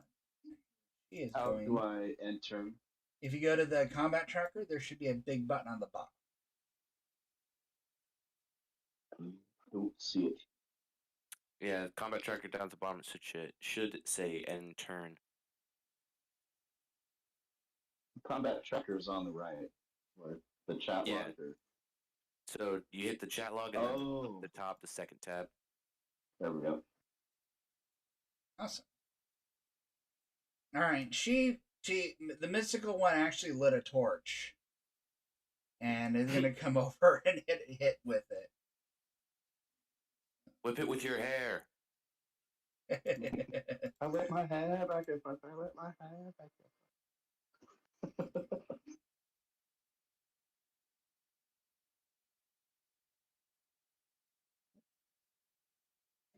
And she misses. She comes running up. God. She comes running up and is like, "Here you go." She's like, I'm gonna help. She swings it down, but it like a little tendril comes out to like touch her, and she like screeches, eeks, and like goes back. It's like, no, it's so gross.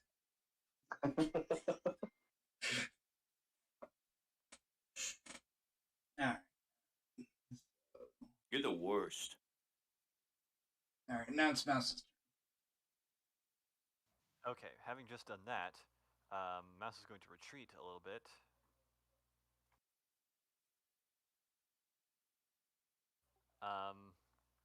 And she is going to, this time, check the spear, because it is now aware of her.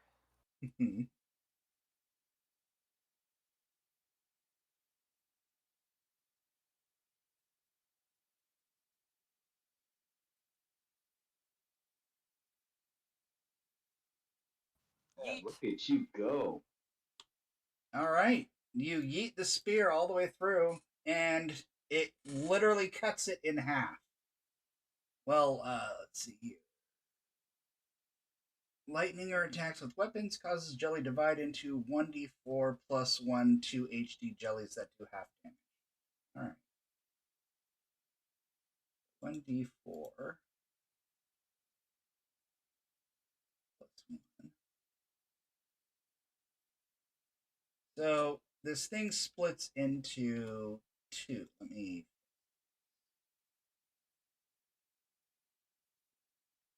But it's smaller.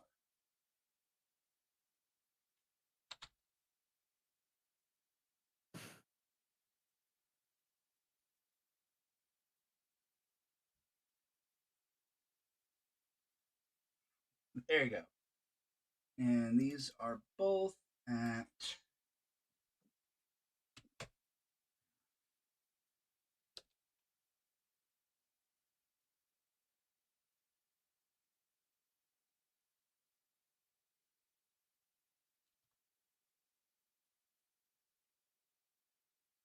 Alright.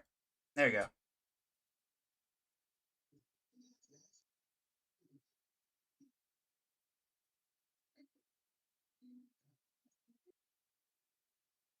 Yeah, so Mouse throws her spear, cuts the thing in twain, and she's like, ah, yes! Oh no. No. That's not good. Brain just says balls.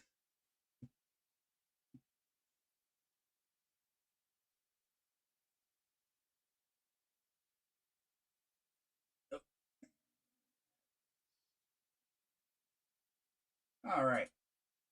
So, since the defeat and the splitting, I'm gonna say that that's the jelly's turn and start another round.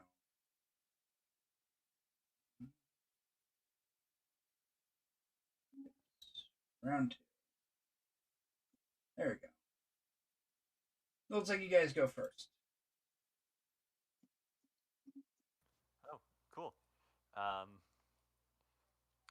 Mouse is going to, having thrown her spear, she's going to move a little bit further away.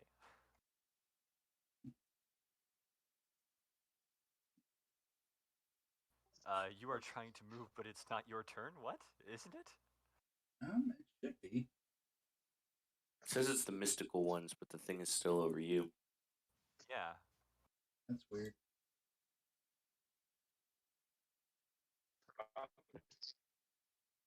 Now it says it's over me. Yeah, give me a second. I'm just going to restart the combat thing.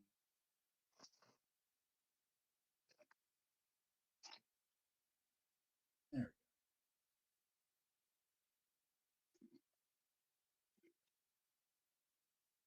go. All right, let's just go with that.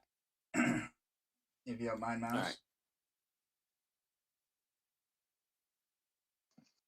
So Dorian is once again going to do the tried and true method of running forward and stabbing.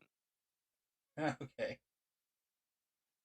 The one on the right. So I've targeted that one. Roll.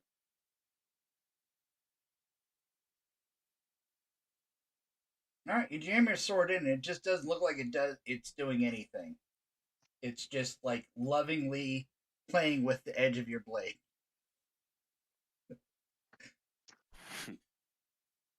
Do these things get stronger when they're smaller? No. You. No, that was Dorian. What's that? That was Dorian speaking. Okay. My bad. I'll do a better voice next time.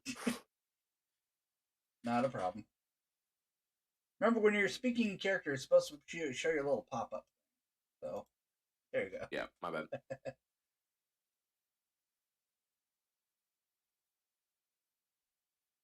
Okay. So you want to end your combat? Yep. Keep forgetting. Now it goes to Mouse. I'm not sure how that works. That's weird. I'll fix it. Mouse's turn. I'll do this manually. I don't care. Now Mouse is going to move a little further away. Yes.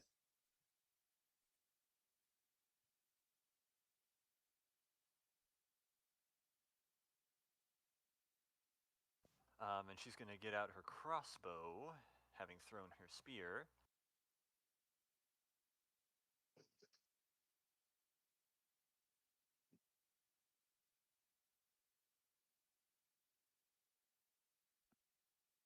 Pew! Ah, crap. Ooh. We're in your line of fire. I don't do critical fumbles just yet, so Okay. No. that just it falls out of you. Fire it in the cord that normally flings it forward just was like underneath the bolt, so it flung forward and it just kind of flopped onto the ground next to you. Yeah, Mouse is like dancing backwards, like, I don't like this, I don't like this, I don't like this.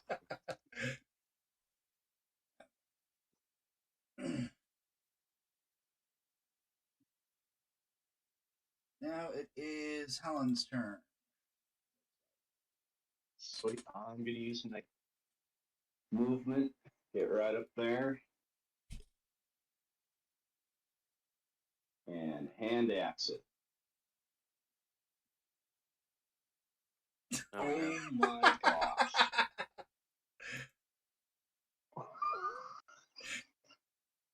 What?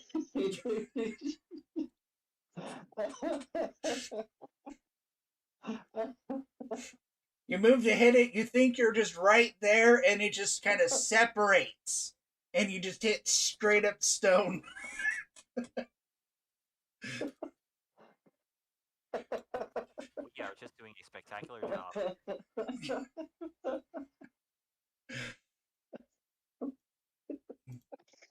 I've never fought sentient snot, okay? Our mystical one is gonna try to attack again. She's like, ew, gross, ew, gross, ew, gross. Nope, I didn't target it. There we go. And public roll. Her torch goes out. Right when she goes and hits. What? What? She swung down so hard that she blew out the torch. New dice rolling software. I've never had it roll this bad. Oh my gosh, that's our. What's that? Our fourth critical fail. All right, In a row? round 2, Mouse's turn.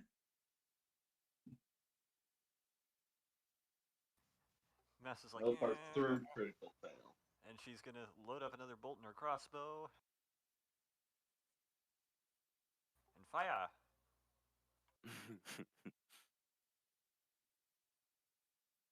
It misses.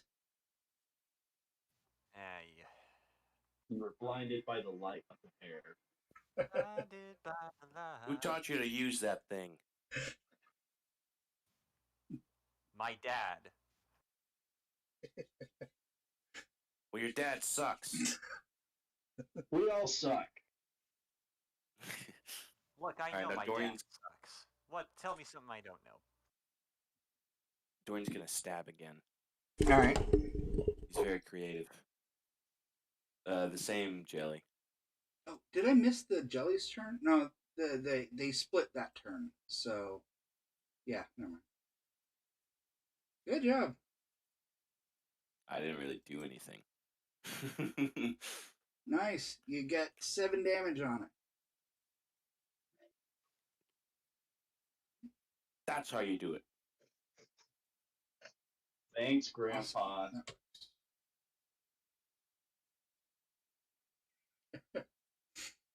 All right. Oh, and my turn. Yep.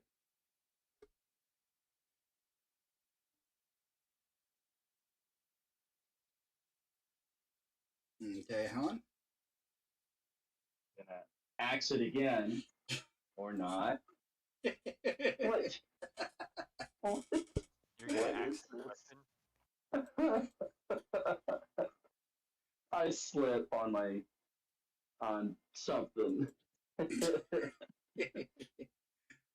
All right, Mystical One's turn. She's going to try to hit again with her torch. She hurriedly lights it up again and then is going to swing again with it. Roll.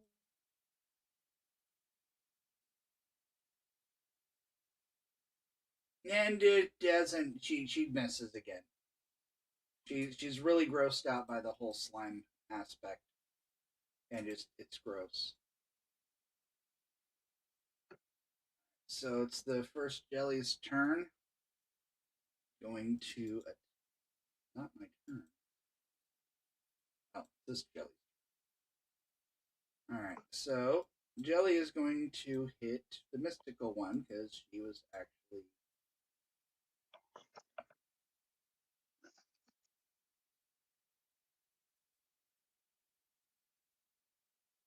A slimy tendril shoots out. Oh! And is glorps her for 5 damage.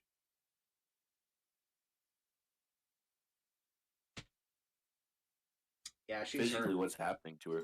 Is it like burning her as if it were a fire, or is it Yep, it's acidic. giving the flesh like acid? After a successful attack at 6 of the victims and extrudes acid. The acid inflicts 2d6 per round to flesh and destroys clothes, leather, and or wood in 1 round.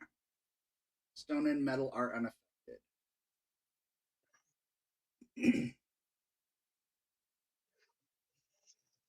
So, yeah, she's hurt. And let's get the next one.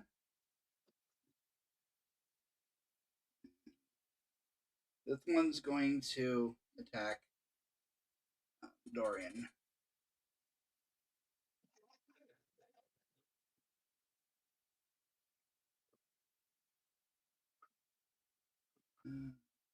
Okay.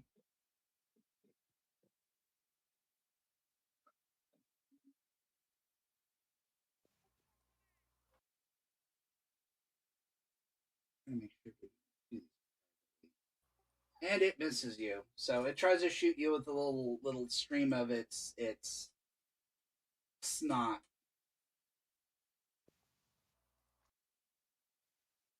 Yuck. All right. Now it's your turn.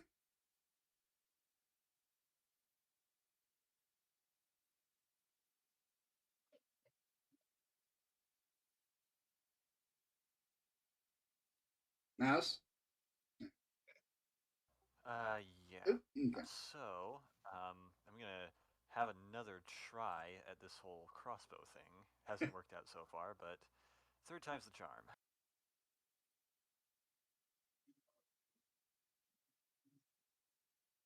Nice. There you go. There we go. Awesome. Yep, that one is finally, it just kind of dissolves after you stick it right into it. It just, whatever's holding it together just kind of just larps down and just oozes into the ground. So Bullseye. Now, what were you saying? Even a broken timepiece is still right twice a day. Okay, Dorian, your turn. Stab. Stab. I'm gonna stab the one that just tried to glorp me. Okay. That is the scientific term, too. Damn. Justice. I'm gonna say that I got really mad at him, so I put my foot in front of him and tripped him.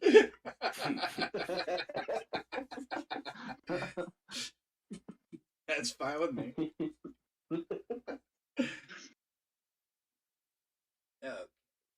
It's your turn, Helen. All right, I'm right over here.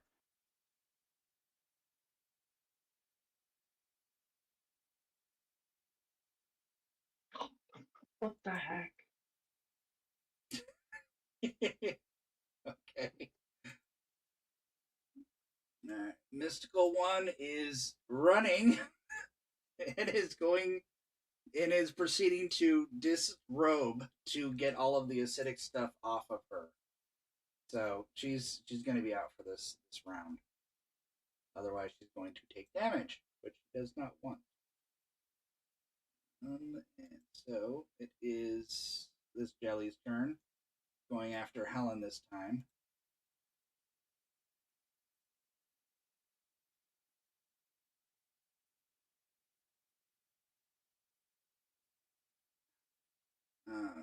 Keep forgetting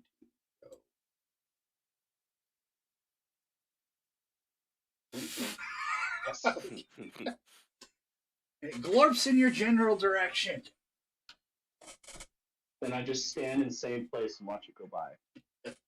Do you think these things feel fear? No, but I feel awkward.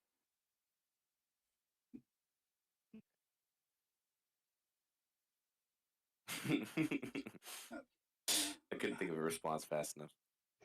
No worries. I just kind of threw it out. Alright, Mouse's turn. Okay, we've got one more up, so let's take care of that.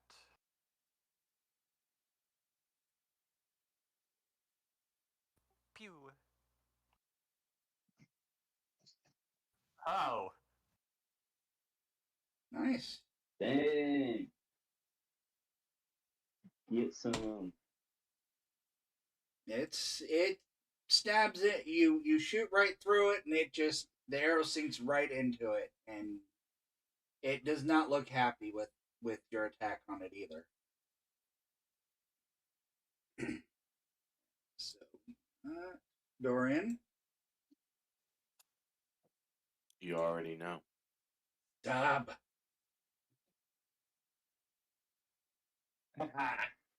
And you already know.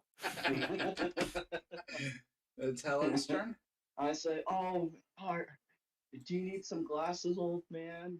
Are you okay? Do you need a cane? From the way you're fighting, you might need one too.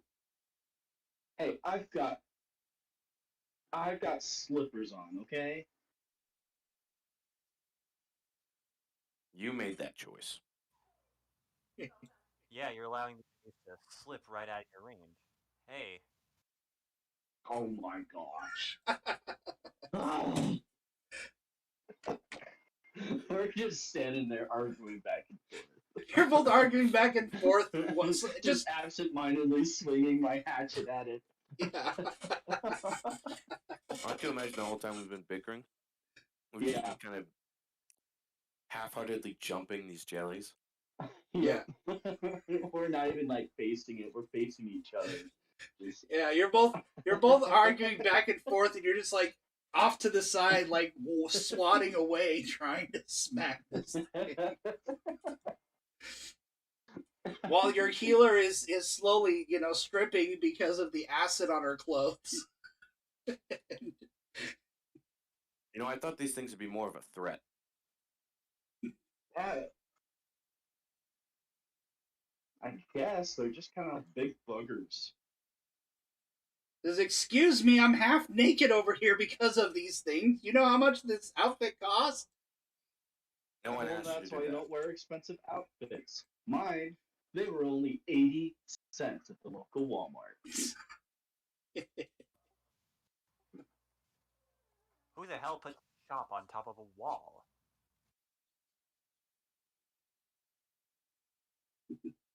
It's like a big store. There's lots of big walls, and it's, a mart, so. Okay, well, the mystical one is going to use your staff of healing to fix herself because she's almost dead. Cure light wound is. Give me a second here.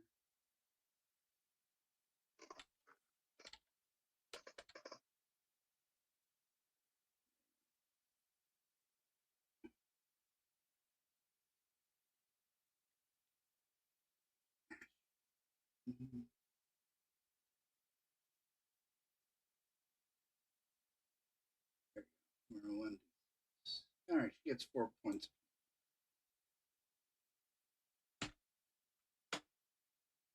Oh. Is it my turn again, or?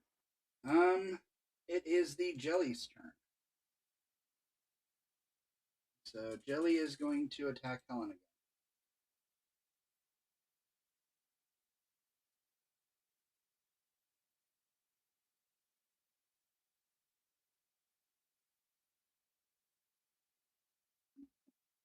Okay.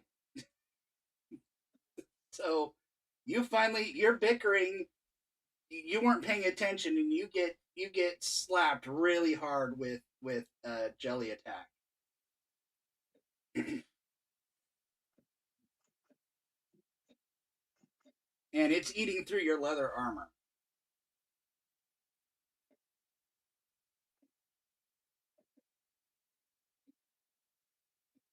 Balls. Yeah, look what you've done, old man. You're distracting me from my work.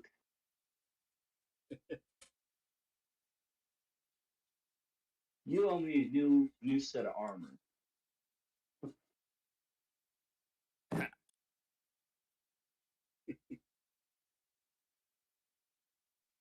Yep. And now it's his turn again. Okay, so while they continue to yell at each other, Mouse is going to take another shot. All right.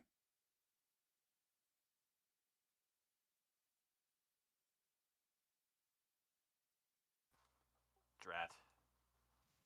No.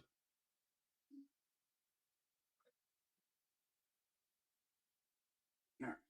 Dorian? All right. He takes his attention off of his argument with Alan and turns towards the jelly this time to stab it. All right. Maximum effort.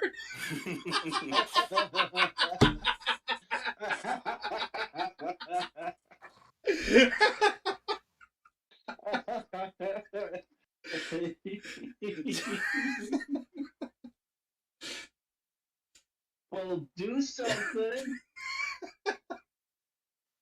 The This thing's worse than a goblinoid.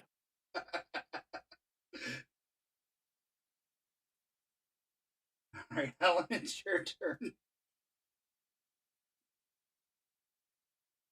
You're still covered in acid, so you could either attack or okay, that works. I'm getting this thing off my arm. Oh, why did I lose all my health? That was my fault. I selected the wrong thing whenever I applied the damage. There we go. I'll change it. Yeah. There you go. All right, and it is now the mystical one's turn. He's going to try to attack. Oh. Wait, that didn't kill it? Nope. Almost did. She comes running up and screams with, various parts haphazardly covered, and I'm going to hit it with a torch. As she angered.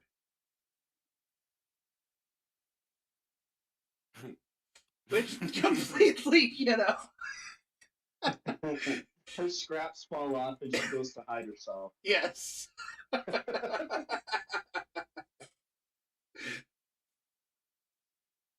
that's why Mouse is rolling so low. Gotcha.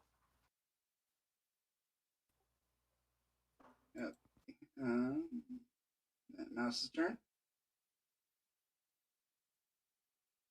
Okay, let's try again.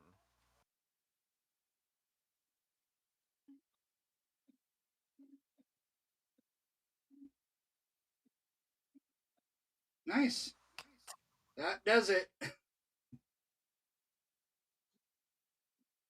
So the final slime just kind of gloops into the ground and it's just done with that final shot. Yeah, I'm gonna tear off my armor as fast as I can and get the acid off for myself. Meanwhile, Mouse dashes over and scoops up her spear and delivers a flamboyant bow and says, thank you very much. At least you hit it. Yeah, no help to you. No help from you, I should say. Hey, you know what? I hit all of them. I'd like to. No, not you, Mouse. Him. I also hit them. He says, "Stay." The mystical one looks rather frustrated and says, "Stay here. I will be back." And you see her run down the hall with her. And Helen just stands there in her bra and just her underwear. Be like, "What's wrong with you?" As she runs off, I call out to her. Do you want to maybe do your job first? After about 10 minutes, she comes back in a new set of armor and is going to use the last two things of her healing staff on you guys. Since it's only, the upper levels and the guild is starting to move upstairs, she can get a replacement set of clothes. So she hands Helen a spare set of leather armor also, by the way. Well, oh, sweet. There's your armor sorted. Mouse is quite plainly. It's a bit small, but it'll do. Mouse is plainly quite glad that the mystic one has gotten herself sorted, because that would have been problematic. Yes.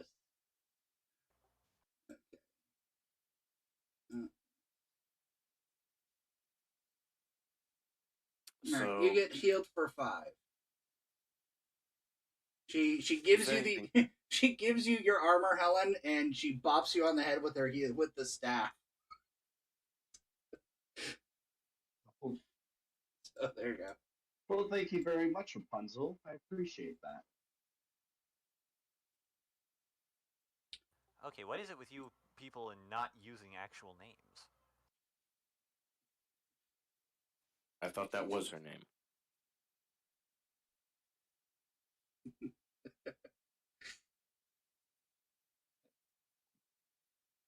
your size. There you go.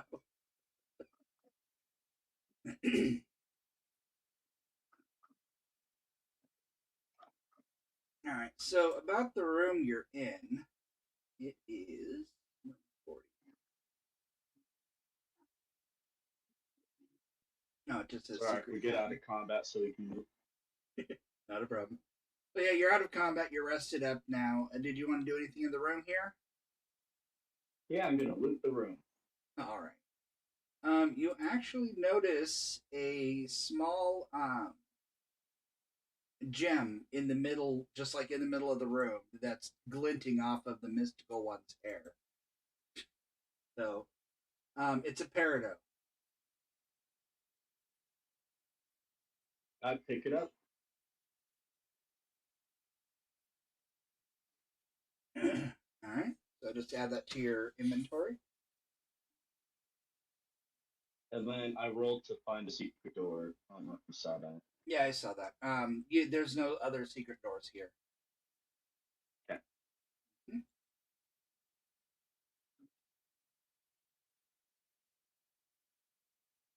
Oakley dokley. So, where do you want to go here? Go from here.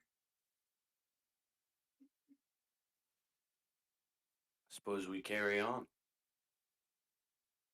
My wayward son. It's saying I'm in combat still. Oh, I'm sorry. I forgot to end combat and award XP. There you go. Did you guys get the XP that I gave? Don't you cry XP? more. I still have 0. Really? I have 5. All right. Well, let me pull up. So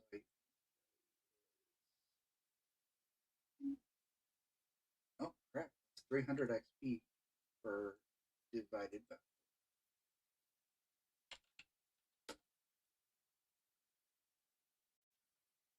Everyone gets 75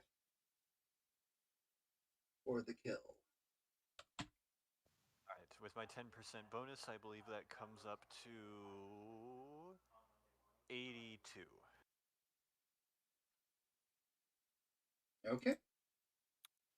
Yeah, I get a bonus to. It doesn't specify, does it? How much experience? 75? Yeah, so I've got my prime requisite at 13, which means I should get a bonus to experience points, but I'm not sure. Let me check here.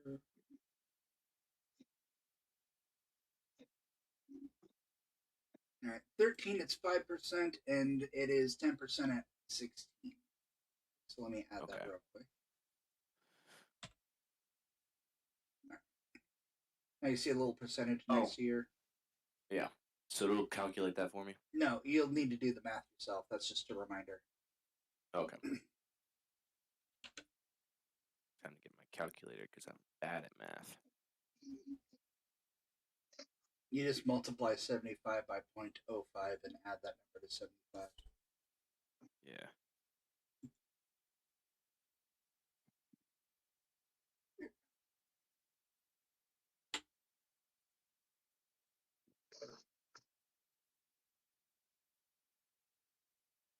$78.75.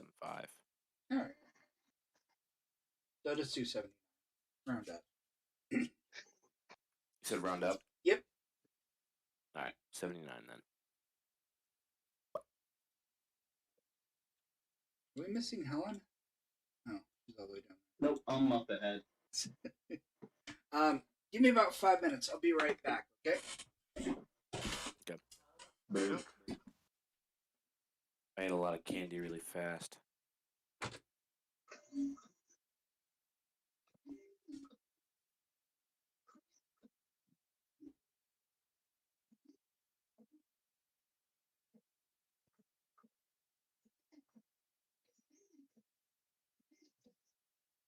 So, Helen, have you participated in any conquests back in your home world? Once, over at the local, the local bar, I once outdrank one of the biggest guys I went to high school with. Oh, that's pretty cool. What did you do as your occupation? I mean, Oh, I sold fuel for trucks and also snacks. you were a merchant. Sure, yeah. I also took care of the local wildlife, and on the side, I would just help people around the house, lift heavy objects. I would chop down trees for them. You know, there's an old lady down the street that had no one to take care of her, so I'd visit her and chop her some firewood, stuff like that. All right, I'm back. Well, if you were ever interested, I'm willing to give you a few pointers on how to swing that axe a little more effectively. Judging by your example a few minutes ago, I'm good. I did just as well, if not better, than you did. Exactly. So why would I want to learn from you if we're on point? Fair point. All right, I'm back. My dad always taught me it's better to get what you want and leave the other person with a smile. Don't touch my gold. I know I don't have any, but don't touch it. I might have already touched it. You would never know. I was I a would know. merchant. I think I would know. I deal with these all the time at the truck stop. Back in the Theron Regiment, Steves used to have their hands removed. Hey, I resent the implication. I am not a thief. I am a swindler. All right. Same difference. Now that I could get on board with.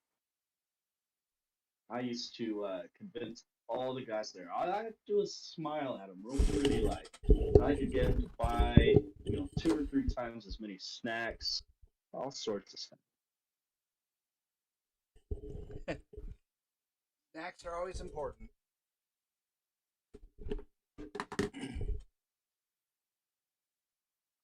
All right, so you guys moving forward? Yep. And All right. what do we have here? The gremlins. Helen went when you guys were talking and moving through. See, Yep, I was just talking and walking.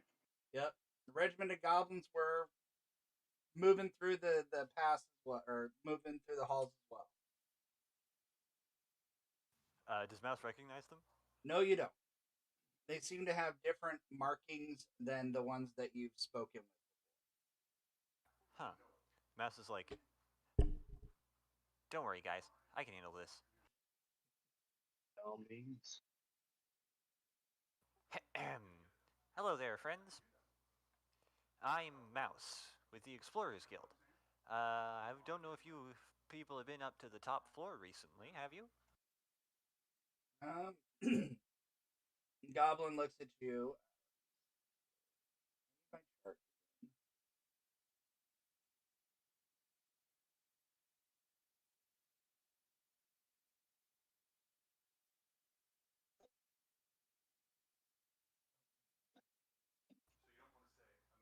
Kaiju, you there? Yep, I'm here. Sorry, just give me a second. I'm looking for my reaction chart.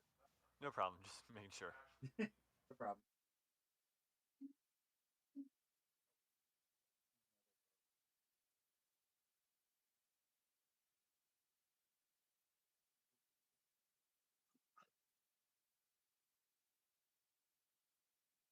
Because I've been spending so much time editing and updating a whole bunch of other stuff. What was that? You're kind of cutting out big time there. Is that better? Yes. There we Yes. go. Okay.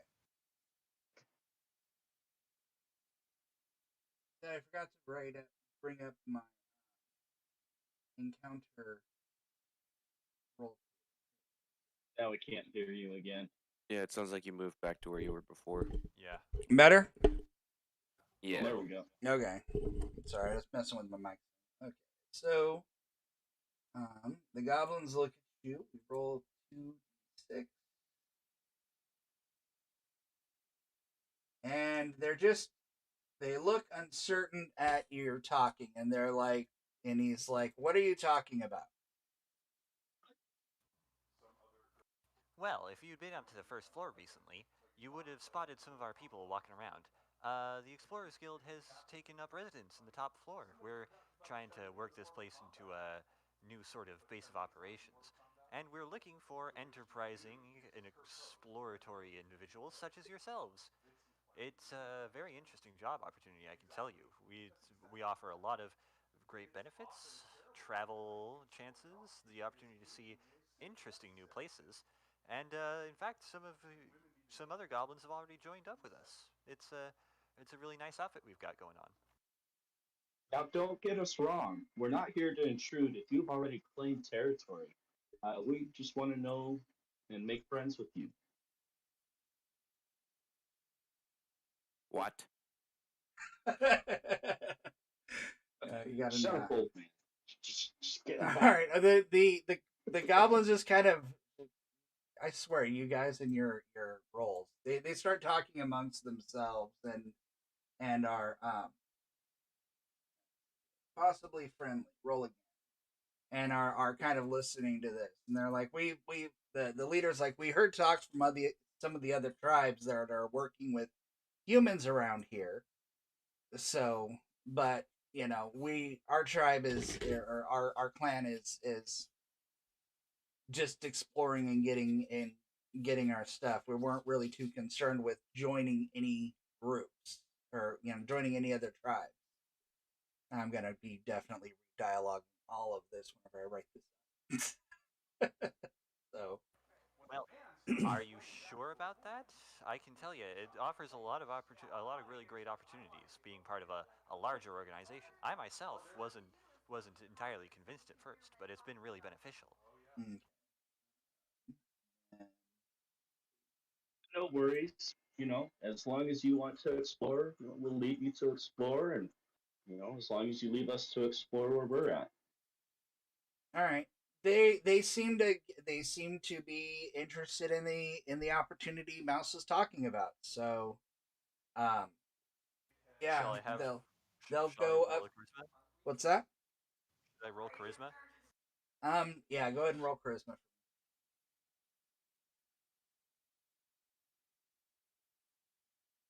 Well, that works.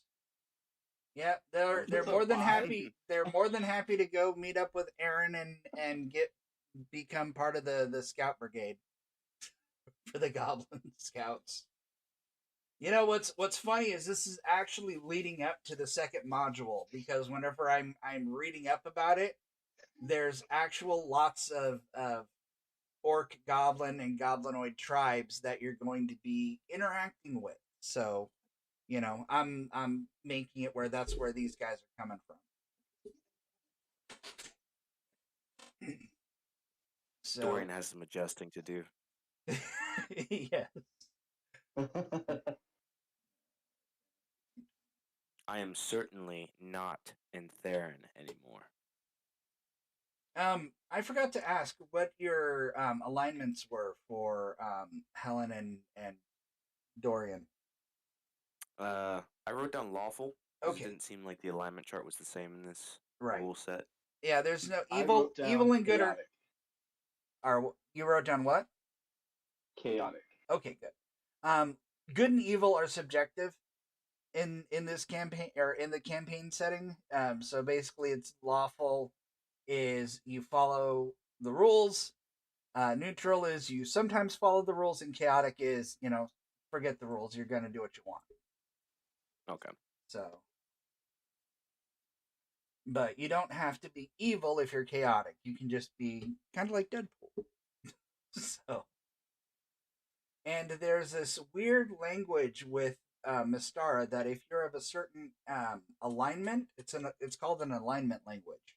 So how Mouse is talking to the Goblin, she doesn't know Goblin. She just knows chaotic. So does Helen. So while the mystical one and Dorian were watching all of this, you just heard Helen and Mouse just kind of gibbering with the goblins themselves. Very, very broken English, and you probably picked up like a little bit of it. She's Hey, speaking slang. Yeah. I grew up in the sticks. Yeah. What can I say? You know, my grandparents had their own holler. You know, only one neighbor across the holler. So yeah, Mouse just like she comes to this conclusion. She turns around, gives the others a thumbs up, and she keeps walking. All right. Yep. They leave. Dorian just I glares. give him a hearty howdy do, and I give Mouse a high five. Well, I put up my hand for a high five. Mouse gives you the high five, and she's like, "Yeah." Teamwork. See, Dorian, that's how things are done.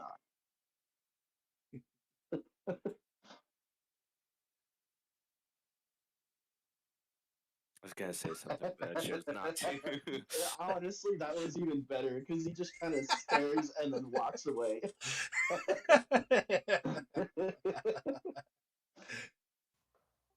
Real quick, I'm gonna check for secret doors.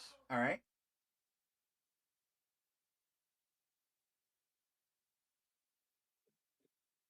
Okay. You don't see any secret doors.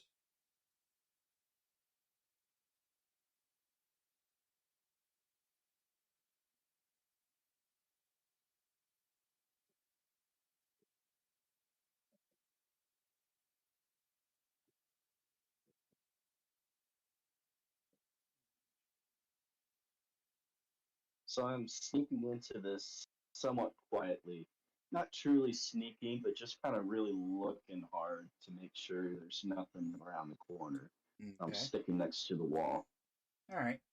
You notice down here, like, this weird translucent light that's coming up. Right there. Around there, yeah. I pick up a small pebble and I check it. Down that way? You don't hear Yep. anything. Mouse, on the other hand, is just creeping on up. She is sneaking. So I literally hear nothing. Well, you hear the rock hitting, but you don't hear anything really moving. Well, does That it doesn't look hit normal. the shimmer? Does it? You know what I mean? Like, what do you mean? Does it impact any? Because you said there was a weird shimmering. Does it Yeah. impact anything? Does it look like it's smoke? No, it just it goes right through it. Let me get the room description. You're in the shimmering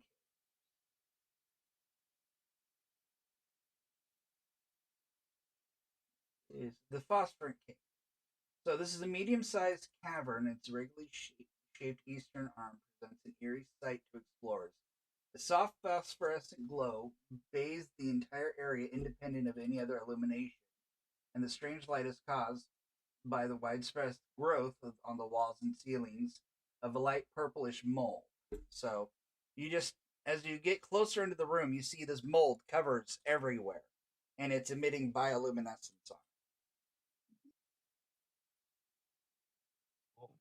So I get my now empty jar of whiz and I scrape some off the wall with my axe into it. All right. Wait, so did you empty the contents of the jar onto the jelly? And yeah, and I missed. You tried to wine splash it and it didn't work. Yeah. Just yeah. Oh, what the hell is that thing? Okay, so if everybody could roll a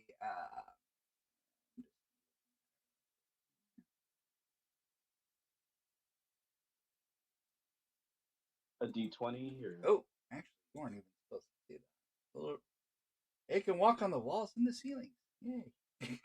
So everybody, give me a spot check. A what check? What do I use for that? Let me see here. It should be I think a search or let me look at abilities. Because I've got listen door, open door, secret door, and find trap. Okay, Me never too. mind. I'm thinking of the other systems. How about a wisdom roll on everyone? See if you guys see that. What's that? I could do a wisdom roll. I could also do hear noise. That would work too.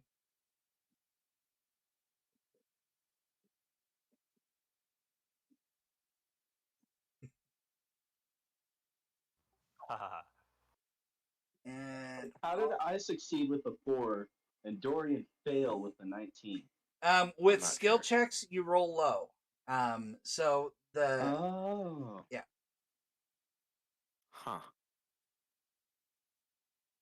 Oh my gosh, the mystical one just completely boffed her roll. She's Mouse complete. roll.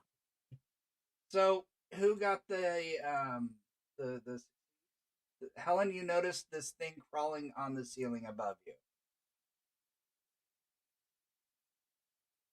Hey, guys, what is that? What And is that?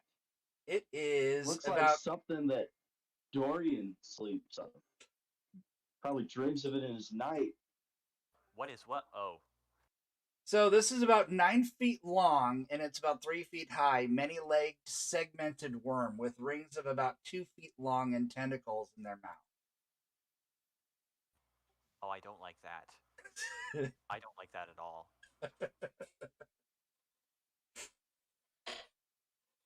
Dorian, is that something from your nightmares, or? Yeah, that's what it looks like.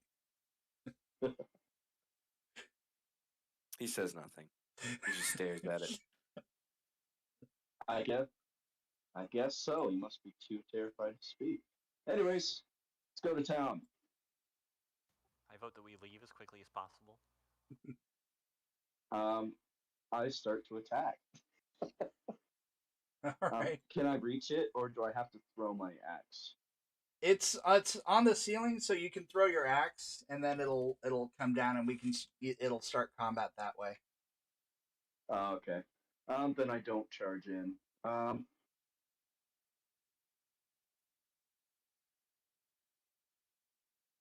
say, what do you guys want to do? I want to leave. Mouse. The crossbow. Yeah, it's a very nice crossbow. I don't know what it can do about that. It can shoot So at you it. want to sneak around, or? It must have seen us by this point. Well, we are intruding on its home, so. Look, this thing is scary. Why were we sent down here? Hey, Mouse, I got you. We're a team, remember? Yeah, that's nice and everything, but look, when used to be when I heard the word team, that meant I would be the one playing the lost orphan to distract the mark while somebody else stole from him. This is outside of my area of expertise. Well, this time I am the lost orphan, and you're the one that's gonna take it out. Oh boy. Okay. I'll try to creep in and find a way around behind it, I guess. Nah, just shoot the thing. I'll got once it drops down, I'll have it chase me. No, listen. I'm a lot more effective if I'm hitting it from behind and it doesn't know I'm there. That way I can maneuver in to hit it right where it hurts. I can already see the segments in its carapace. Okay. How about another rock? And I pick up a fist-sized rock and I just chuck it at it to try and No, get its attention. just let me creep in and get up behind it before you distract it.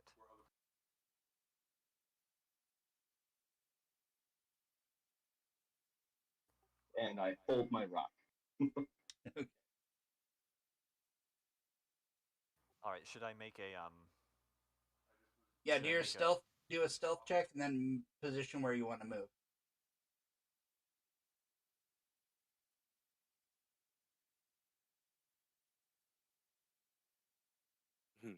Nice. Oh, wait. She wants to roll low, right? Yes, that was exactly what I wanted. Yes. Okay. 10 would be fail. I've just been conditioned to think that one bad. I know. I know, right? I mean, think about it. If you're doing a skill check against your strength, you're only gonna fail on a 19 or a 20 because you have an 18. If you have an 18 strength. So Okay, that's where Mouse wants to be. Okay.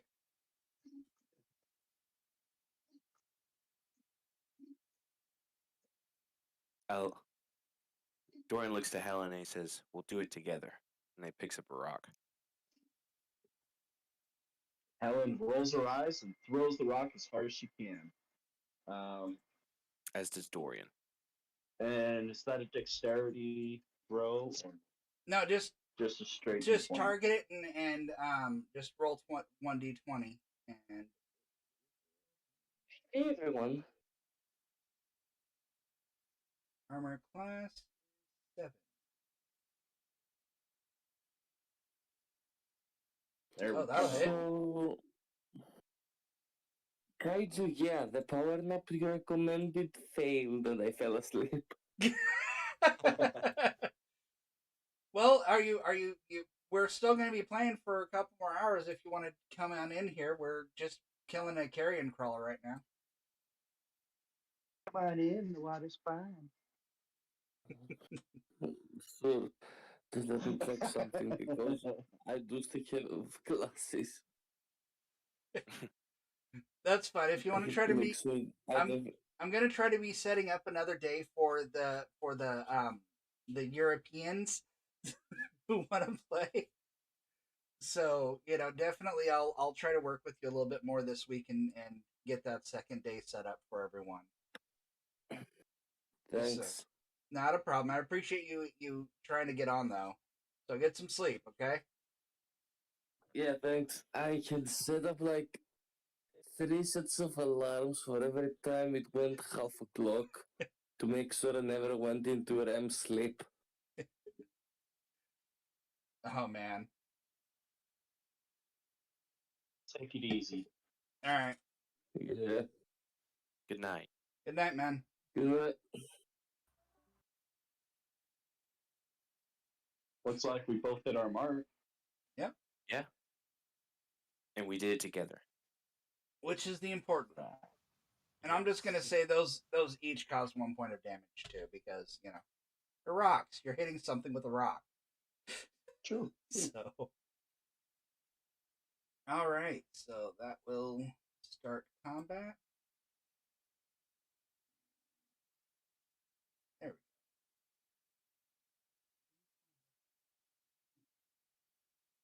go. All right. So the carrion crawler goes first.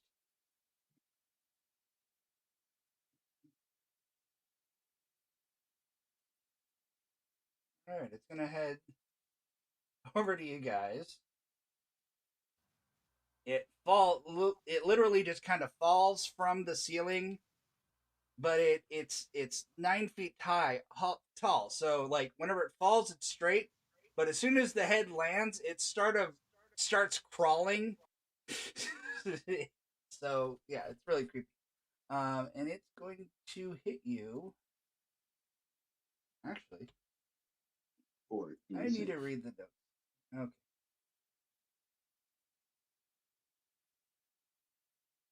So it's going to come at you with his tentacles, and he hits for 8 tentacles.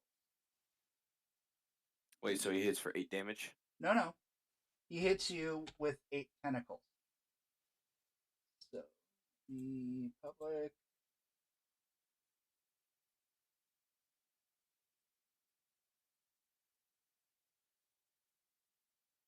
Paralyzed petrify save? Yes. All right. Do I just click on it right there?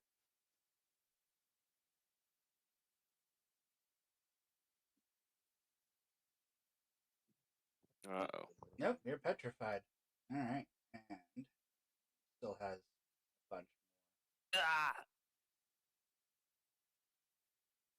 more. Come on, it doesn't. You got this. It doesn't hit. It doesn't hurt you, but you just you fall and paralysis. Hit by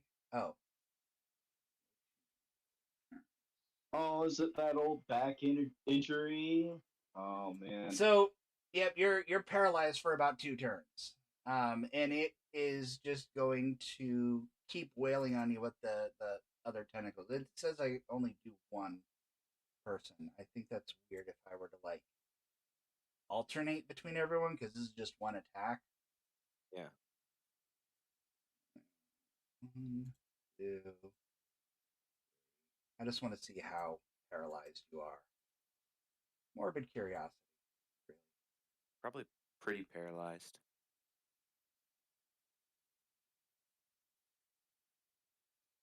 All right, so give me a Man, paralysis those save old on all people of those. backs, they really get to you right at the worst time, huh, Dorian? All he does is stare at you with hatred out of the corner of his eyes. So, um, go ahead and with all of those, roll the paralysis save for me, just so I can see which ones you actually don't affect you. Did you do multiple rolls? I only saw the one. If you scroll up, you can see about 8 of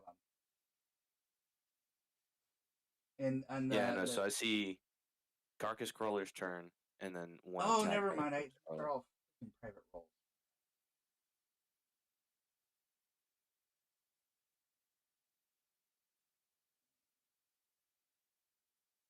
Everyone, go. Everyone. Everyone. Everyone. I think that's 1, 2, 3, 4. Fails.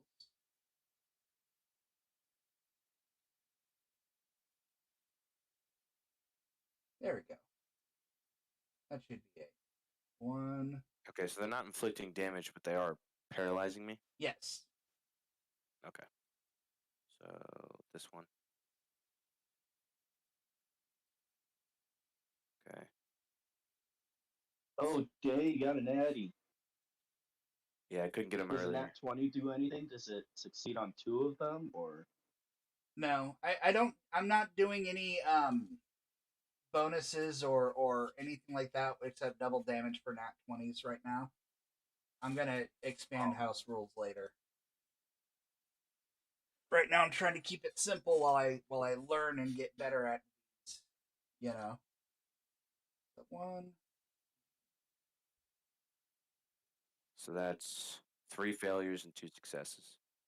All right, and that means paralysis is.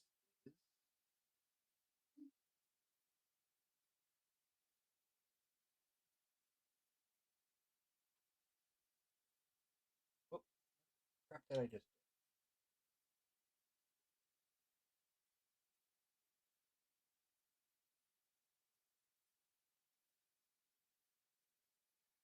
My whole thing's blocked.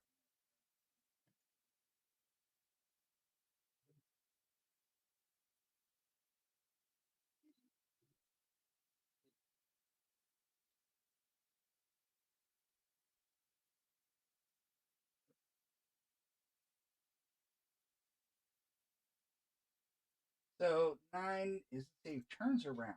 Let me turns. Oh crap! So that's 90 minutes of paralysis. Alright, so I'm out. Uh-oh.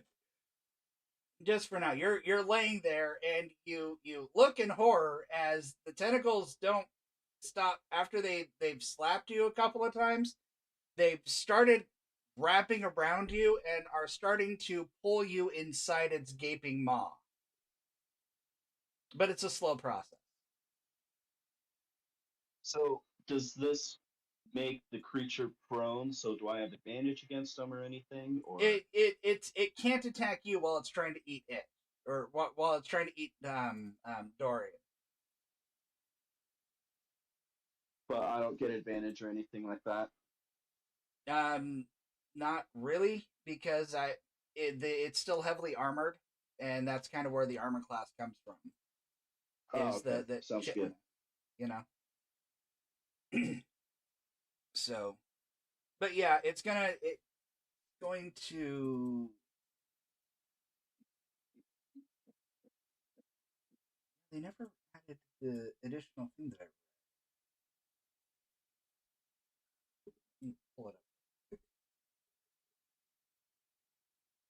I'm trying to remember if I'm getting the ability that it does wrong. I was reading it. It says it takes like 3 or 4 turns to eat it.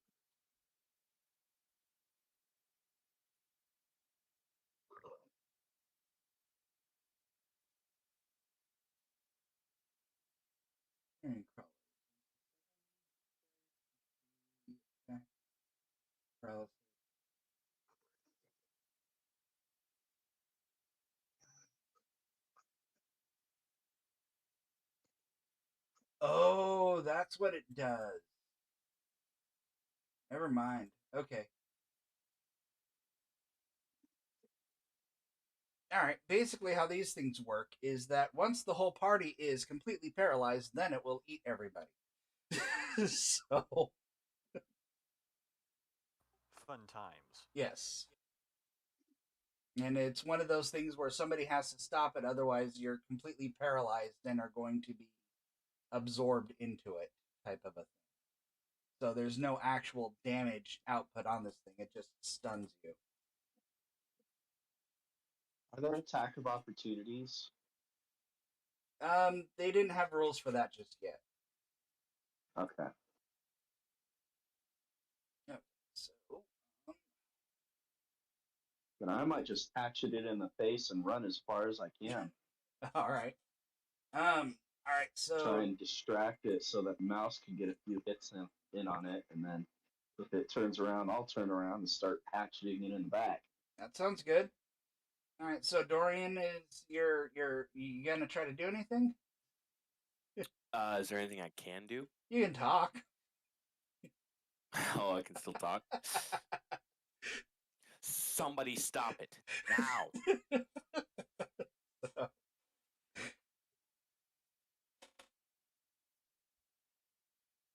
Nice. Happy to contribute. You hatchet it and then get it in really good and pull it out. So you broke into in between its carapace.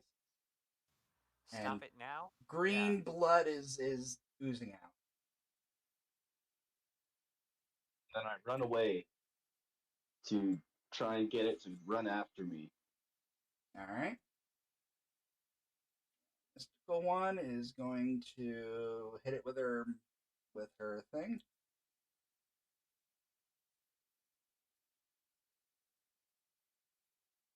With her mace.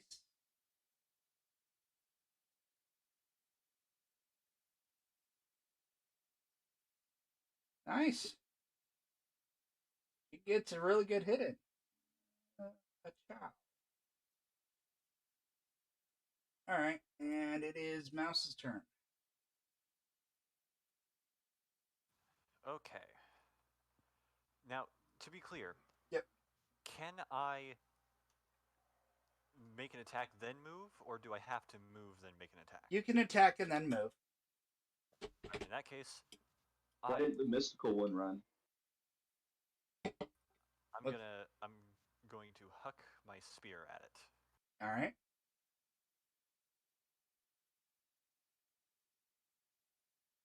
Because I am within short range at this current position, I have an additional +1 on top of the +4 for this being a sneak attack. Mm-hmm. So the total modifier to this roll is +9. Hopefully that'll get something done. Nice.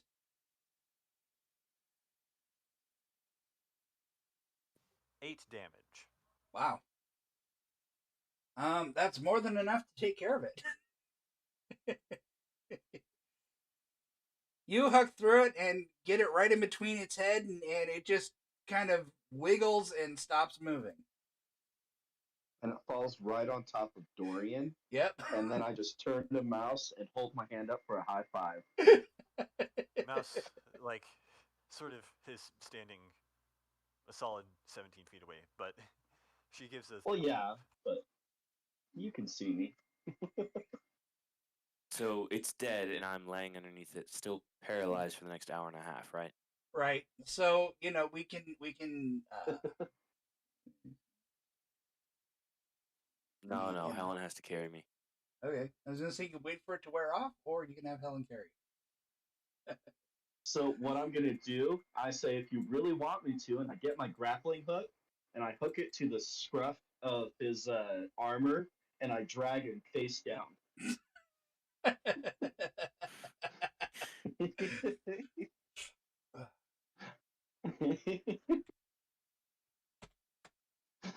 I mean, Dorian can't really do anything but take it at this point. By the way, everyone gets 19 XP for that one. And then do your modifiers. You said 19? Yep. Woohoo! I get 21. I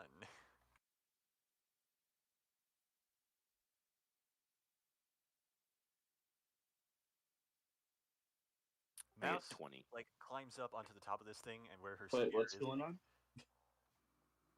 Just calculating XP. Yeah. Mouse climbs up to the What top of the thing. modifiers are you talking about? If your strength is over 13, you'd get a 5% bonus to experience.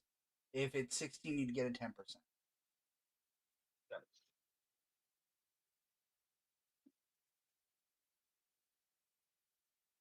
What were you doing on top of it, Mouse? So yeah, Mouse climbs on top of it, and she's like, where her grabs the hilt of her spear, where it's lodged solidly through this thing's head, and she like grabs the hilt and she puts her foot down on it. It's like, hurt, heat.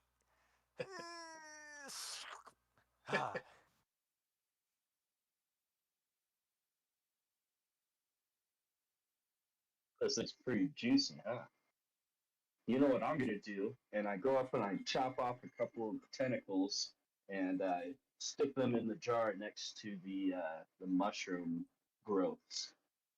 And I say, you know, this should make a great weapon in the future. The tentacles are pretty long. They're probably about 2 feet. You can actually probably use one as a whip. Granted, you might need a handle so you don't paralyze yourself. Yeah. Yeah, sounds good to me. So I kind of wrap it up and I get like 6 of them, put them in my backpack. All right, go ahead and put that down. I'll figure out something to do with them.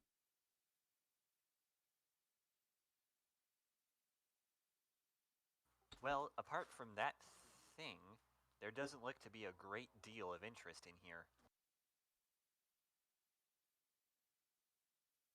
Out of glowing molds. What do I find over here? Just more of the same stuff.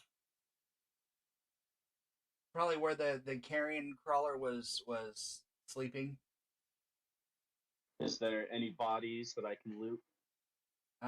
No. The thing with carrion crawlers is they pretty much just absorb everything. So if they eat something, it's probably going to be, in them. And I didn't really have any. Actually, let me check. There's something. And I'm dragging Dorian just the way I described all around here. Please stop. Turn me over. That was supposed to simulate his head knocking off a rock. Right. I say, oh, you don't want to hurt the pretty old man mug.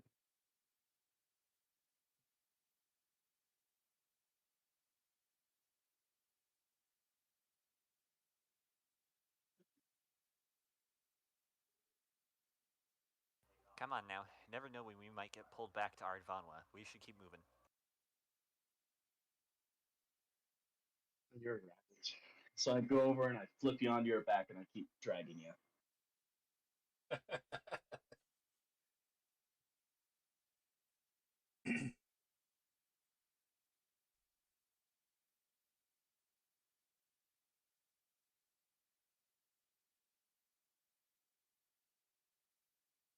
Wrong roll.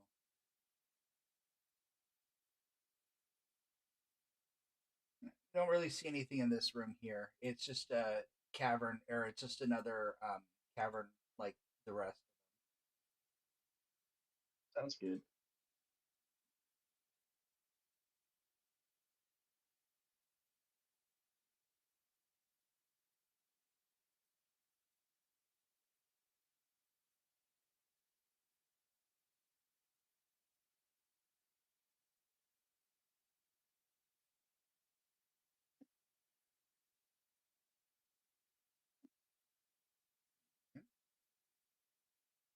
So as you're moving down this hallway, you start noticing that the caverns, the walls themselves, are starting to get more and more damp and wet, and it seems to be going down in a angled slope a little bit too. So the cavern itself is a little bit more sunken, and the small cave is bottom of a short sloping corridor. The walls are wet with moisture and glisten in any reflective. Oh, hey, I think that there might be another underground lake down here.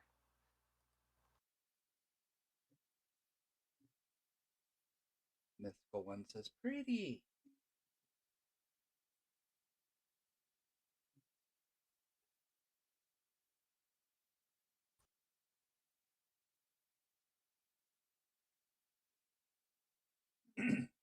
What Yeah. are those walls?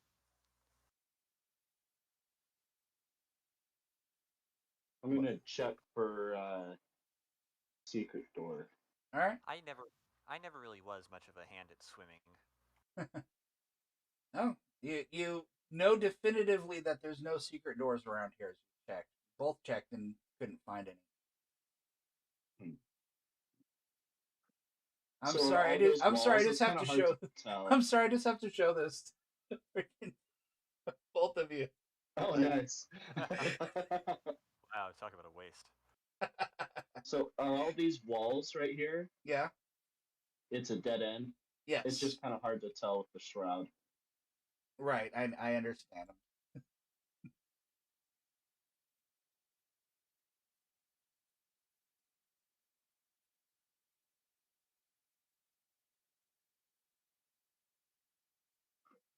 All right. Door up here. Do you see a door open or a doorway here? Yeah. All right. I see the button. Yeah, there it is. Yes. Okay.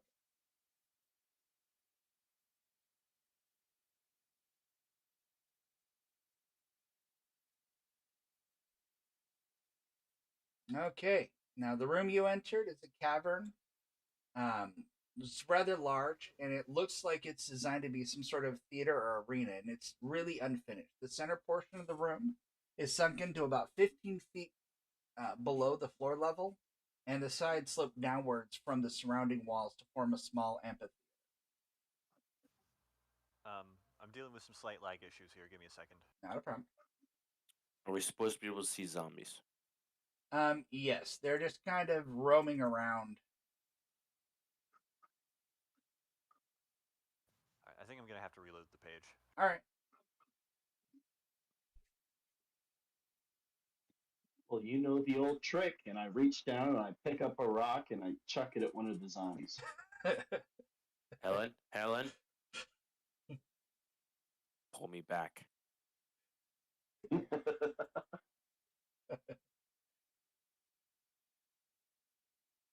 my zombie.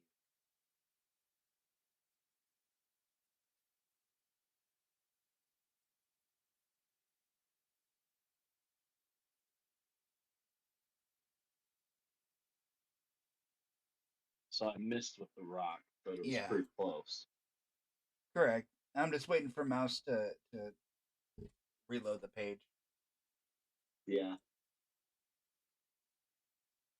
Okay, I've got it back up. Yay! Yay.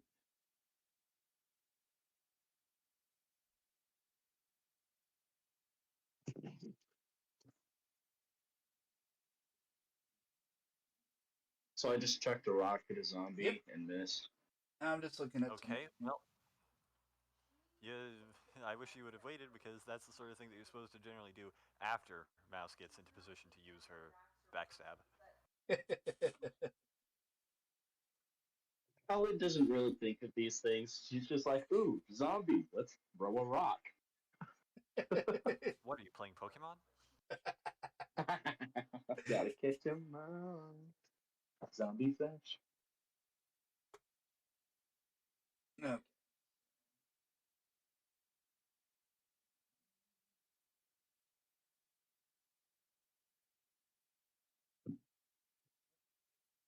I did not get Mouse. Zombie mom. Zombie mode.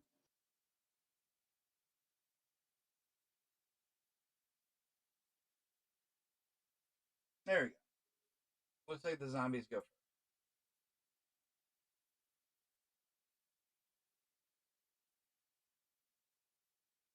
So this Helen, please.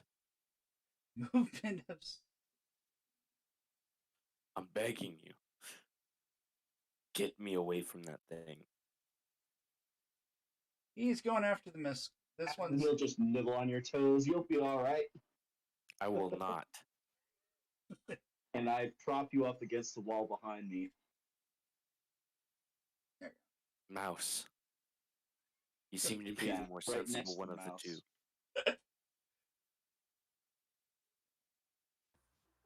Remember those times you called me Rat on purpose, even though I told you my name was Mouse? So Dorian, go ahead and move your character next to Mouse. There you go. There you Oh, it's not my turn. go. All right. Oh, Alright, I guess when it is his turn, he's just going to use his chin Okay. and drag himself across the ground. So Well, no, I zombie's kinda tossed going you right there. to always attack on sight. Always lose. Oh, so they always lose. Dead.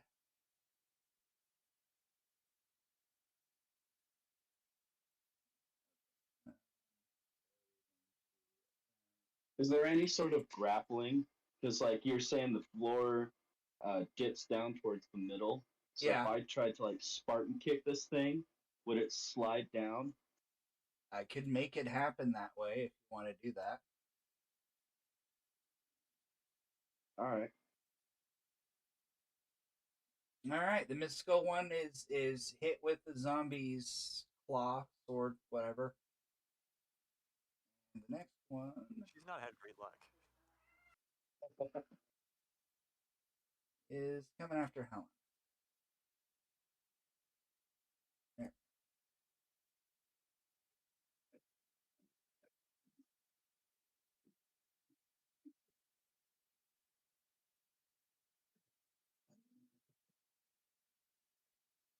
Oh. You get clawed for 8 points of damage. Or hit. And I'm down. Okay. That means Dorian's turn is you're paralyzed still. Yeah, so I'm just going to scoot my token over while I'm able to do so. Oh, actually, I can assign a stat. And then end. And I'm down. So do I roll anything or? Just give me a minute. Okay.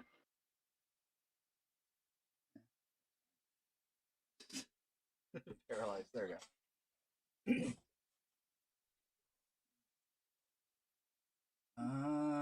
So Helen, you're down. The mystical one. Since it's everybody's turn. It's the zombies and then everyone else goes. So the mystical one is going to use her staff of healing on you one last time. She can only do it 3 times in a day.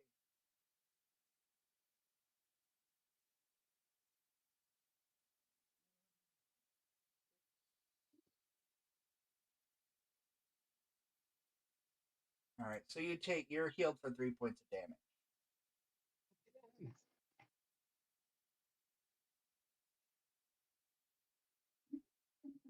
Oh, and it's Mouse's turn.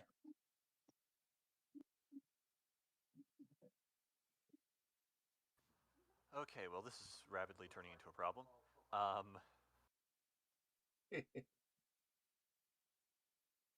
Mouse will step up, and she's going to try to get some of the pressure off of Helen.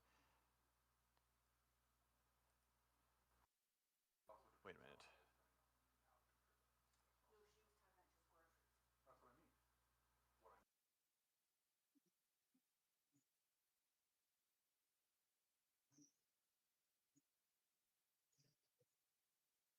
Because she can actually take a hit from one of these guys and stay standing, probably. Probably.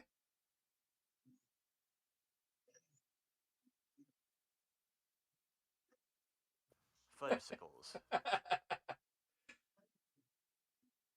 Well, shoot. What? All right. No, I was just laughing at the thing. All right, it's your turn again now. Round 2. Oh, it is? All right. Well, in that case, I'm going to try again. The zombies already attacked, so it just reordered everything. There you go. Hey! Spear the zombie from behind for 6 damage. Yes. All right. I don't know if that just does it in right away. No, there's just a little bit left. And it is Helen's turn. Since we're skipping Dorian.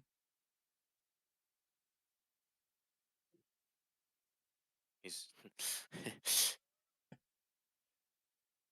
And I hatchet the crap out of this thing. I decapitate Nice. it. There you go. It is an And then I'm ex-zombie. going to move over right here to close the choke point so the zombie can't get to Dorian. Right? Mystical one herself.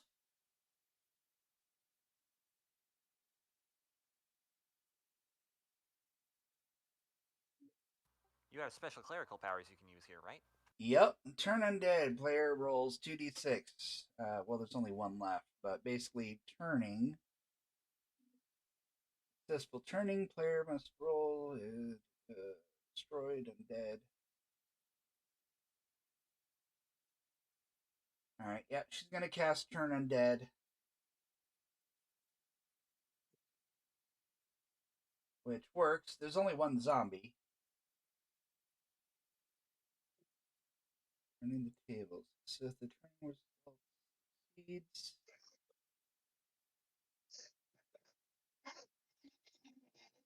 Okay, yeah, it does work.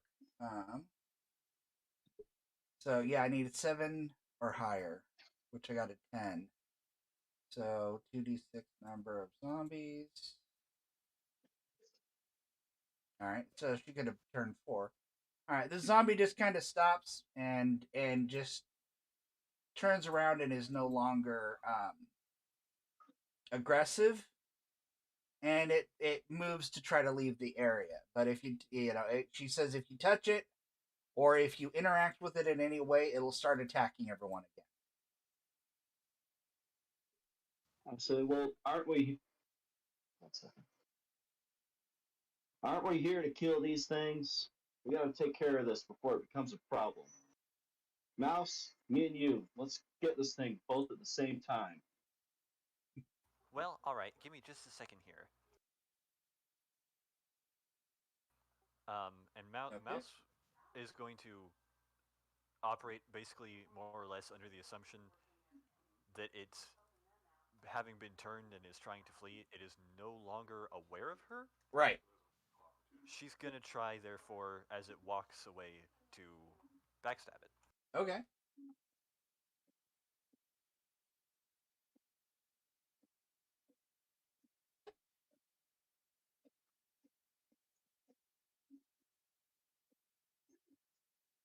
Stab. Oh, nice. There you go.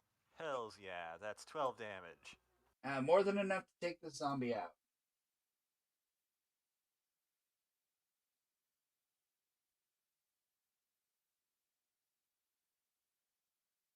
And as it falls to the ground, I chop off its head.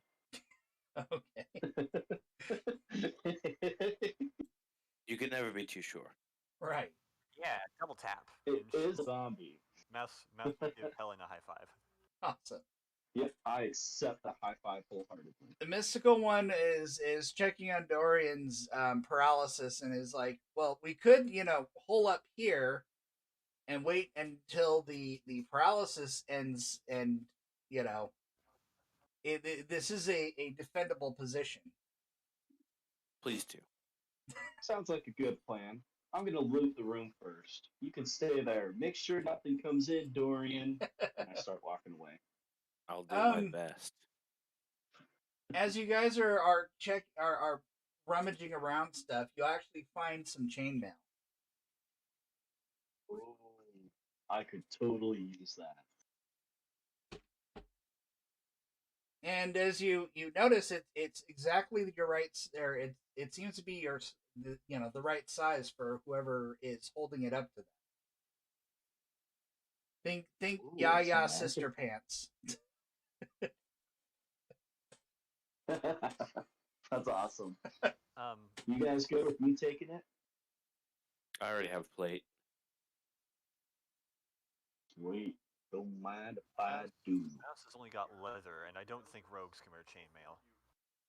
Which, if I'd known I could have gotten plate so early, I probably would have had the character model reflect that. Okay. I can change the character model too. I mean, I would use this under your profile for like, relaxing unarmored. Yeah. Yeah. There's your chainmail, and I need one because it is special.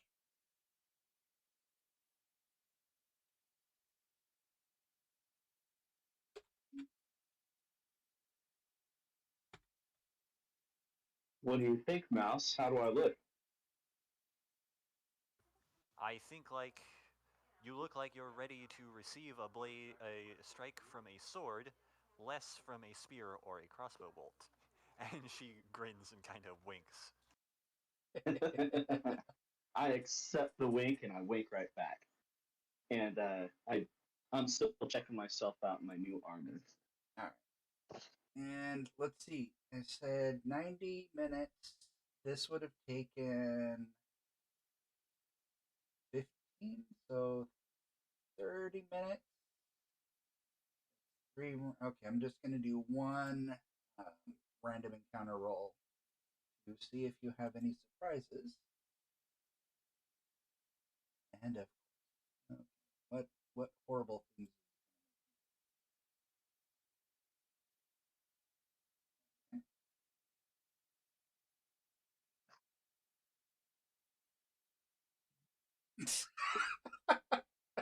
Okay. So while you guys are resting up, you hear the front door, or you hear the door open.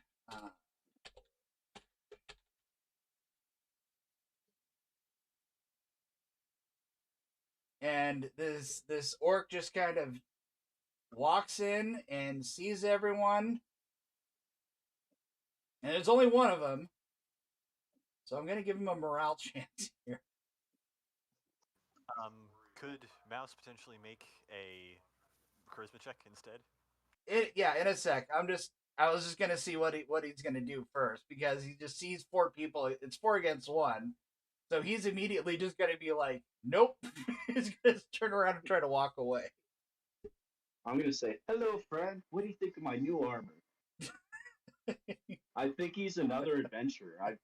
I mean, everything's so weird at this point. One lone dude walking in, I think it's just another adventurer. Right. Let me get. I need to get some NPCs drawn out. But yeah, there's a. He's just like, not sure what to think.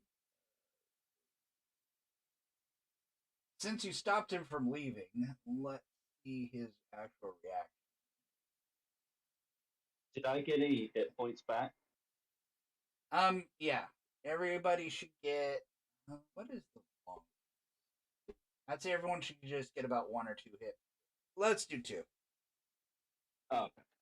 Mouse, fortunately, has not lost any hit points. Oh, that's good. The orc is very confused with your question, Helen, and he says, yes, armor looked good," and shrugs. And I say, "Thank you. You too. I adore it. Where did you get those bones? They're so cool." The orc is like, me take from enemies' bodies. Oh, I should totally start doing that. That is a great idea. What's your name, by the way? I'm Helen. Okay. Um,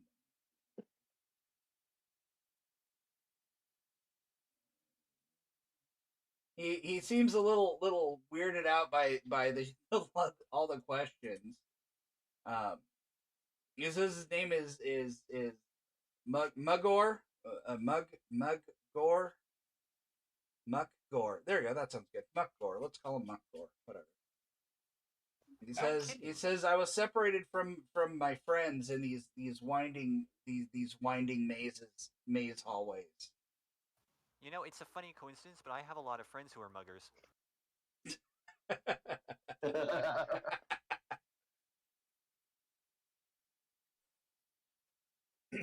Well, that's just awesome. Why don't you hang out here with us for a bit? I don't have too much to eat. I have some rations here. Got a couple rat tails if you're interested. And then we just killed this crazy tentacle creature back there, and I got like six of its tentacles. And if you use them on someone, it can put them to sleep like Dorian over here. And they're like super useful. Yeah, Dorian, you're starting to get movement back into your limbs and stuff after a while. So, but it's still really hard to move, and you're still very achy. I am not asleep. Well, you were for the longest time. When was I asleep? Just now. I simply had nothing to say to you. Right. Just resting your eyes like a good old man, and I pat you on the shoulder. Getting that cat nap in. Well, the orc says, I'm gonna go look for my friends now. You know, I know some people that might be able to help you out with that. And he says, I just got lost from my group, so I need to go around and try to find them. Were they upstairs? He says, no, they're down here. We came in from the other entrance. Oh, I see. Well, the reason I was asking is because we're part of the Explorers League. Yeah, we've just taken up residence in the top floor. We've got several groups of orcs working with us already. It's a great help with lots of exciting opportunities for, travel and potentially even plunder. I was thinking maybe you and your friends might be interested. Here, the orc says he'll think about it, and he's more concerned about his friends because there's lots of bad things in these tunnels. Oh yeah, you're not kidding. That's part of what our job with the guild is. We're trying to clear out some of the bad things that are in here. Says it's a very noble pursuit. Here, and I say, if you're going to be looking out on your own, make sure you can holler for us anytime. Remember, my name's Helen, and you know what? Just take one of these whips with you, and take out one of the tentacles, and I hand it to him. I say, be very careful of those spines. They're very poisonous, but you can use it in self-defense if you ever run into anything nasty out there. He scratches his head and thanks you, and goes on his way.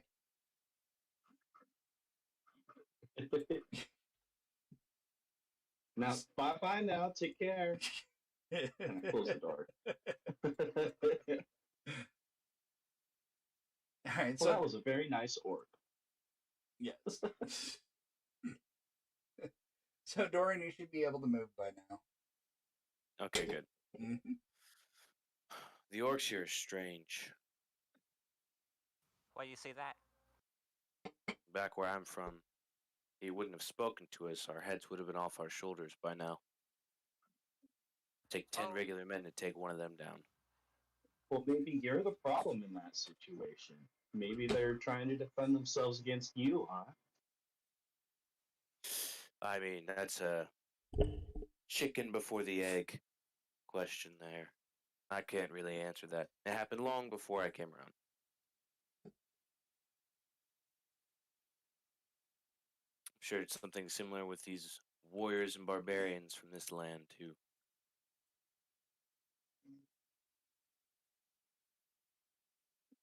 Look, I don't know much about the conflict between warriors and barbarians. What I do know is that people, by and large, are just people. And they've all got different motivations, interests, things you can use to get your way.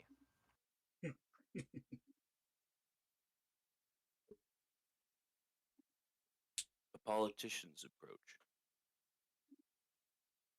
I hold up my hand for another high five with Mouse. Mouse Here you doesn't, there, sister. Mouse doesn't seem to notice the high five because of what Dorian just said. She's like, politician? Excuse me?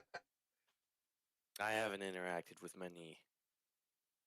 What was the word you used? Swindlers?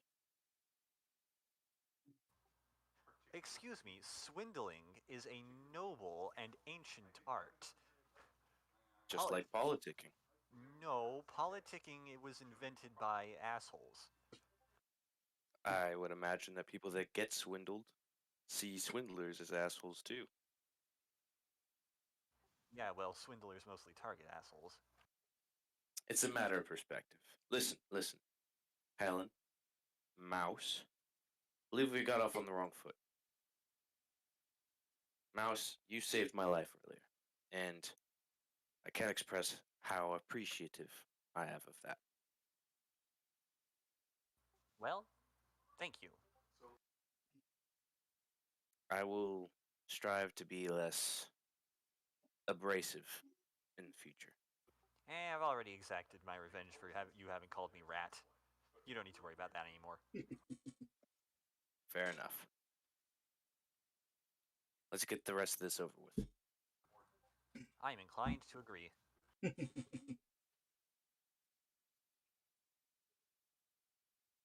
Do we get any hit points back, or did we rest any longer?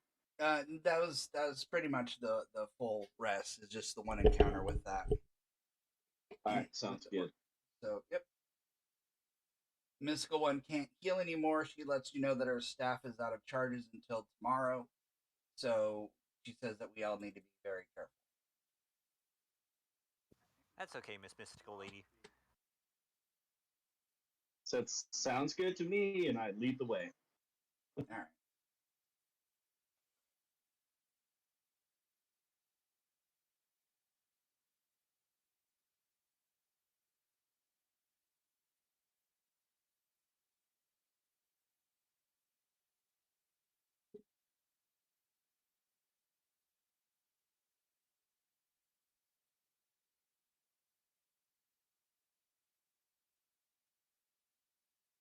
And the halls are just the same looking.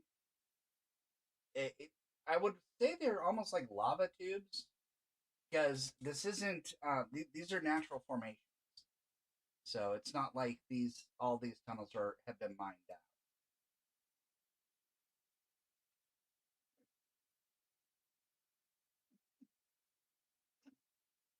Okay.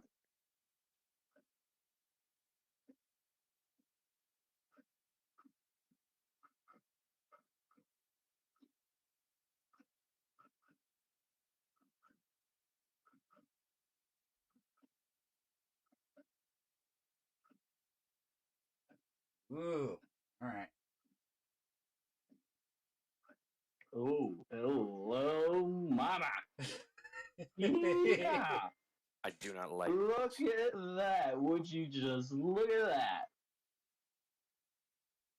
Ain't she a beaut? What is I think that? I can carry it. You think I can carry it?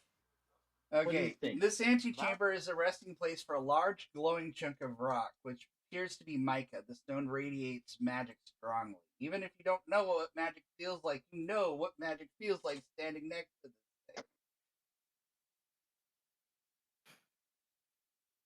thing.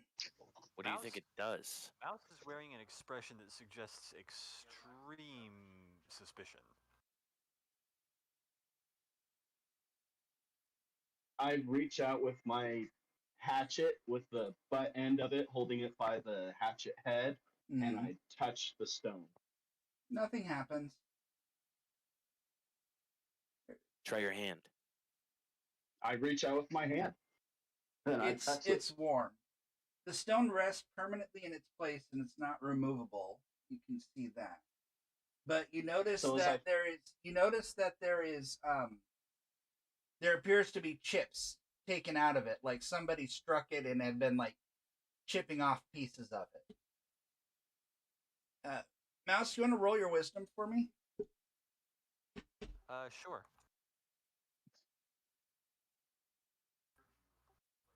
slightly better than 50% chance here.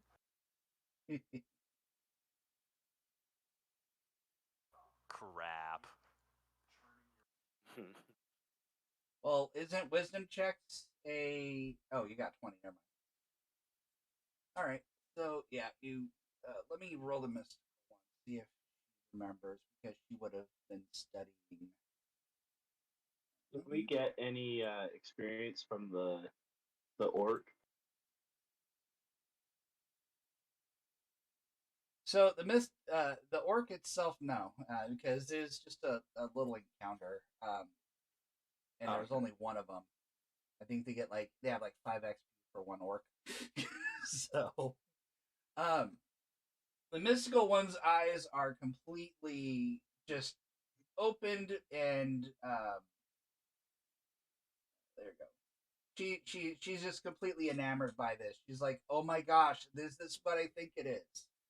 And she explains that she heard stories about the heart of Quasqueaton, and that this could possibly be.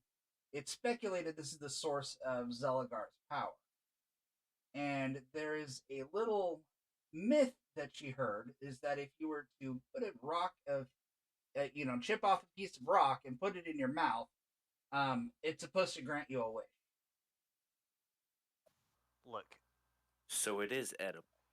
I speak from personal experience when I say this, but Zelagar was, well, kind of an asshole. So as I put my hand on it, I feel that it's warm. I just walk up, so I put my arms around it. I'm like, it's so warm. And then as you say, as the mystical one says that it can grant a wish if you put a piece of it in your mouth, I look at it and I lick it.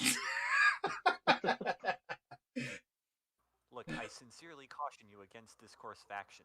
He's a prankster in like the worst possible way. So the mystical one just laughs and says, "No, you hit it with your hatchet and you chop off you break off a small piece of rock, and then you like a pebble, and then you put it in your mouth to activate it." That's what the story says. I said, but the whole thing is a piece of it. Because there's already chips off of it. It's just like Garfield, how he cuts out one slice of the lasagna and takes the whole lasagna and leaves the slice. All right, there are a lot of words right there that I don't understand. Yeah, you lost me. I said, oh. Anyways. Well, the more you lick it, you don't notice any changes with you, so. Okay. I just kind of hold on to it because it's warm. Put my cold bare toes up against it, warm them up. Mm-hmm.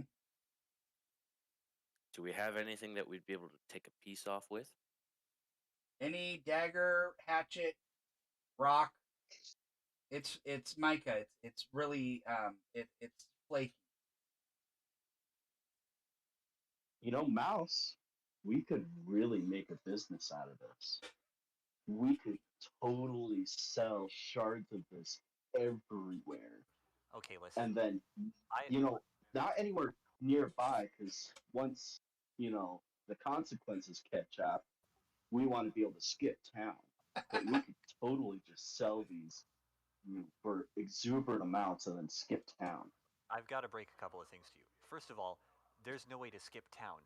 There is only one town.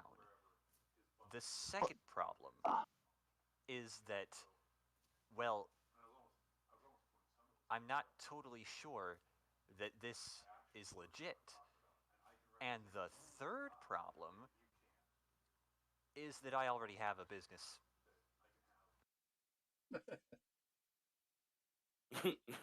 Well, all I hear are excuses. And I start chipping off pieces and sticking some in my bag.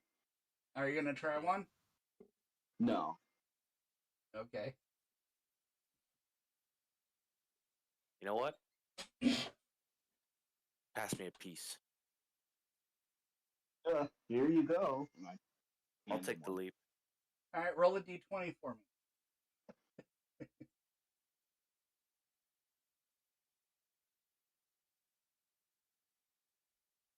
I like that. I'm I sorry. don't like that.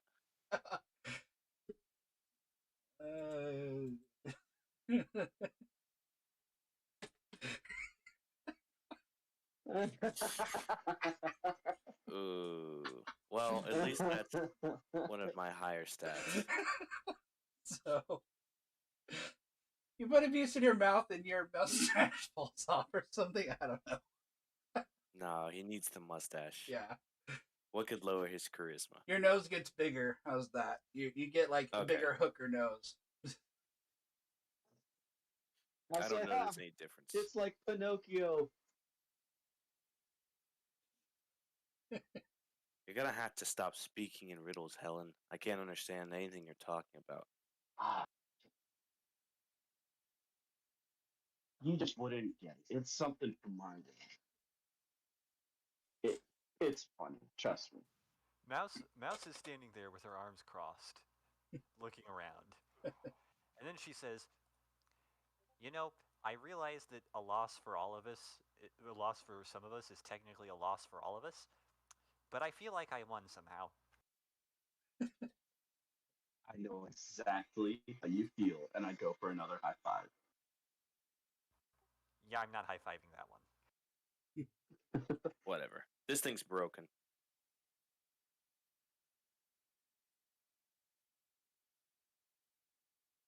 I tried to warn you, Zeligar's an asshole. I don't even know who Zelgar is. So after gaining like 20, 30 shards, something like that, like a good amount that I could actually sell to people, I turn around and I want to head out. All right.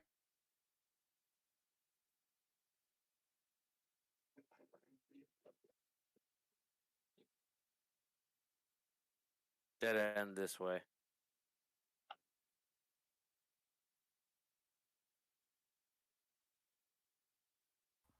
Dorian still has the sleep symbol on him, by the way.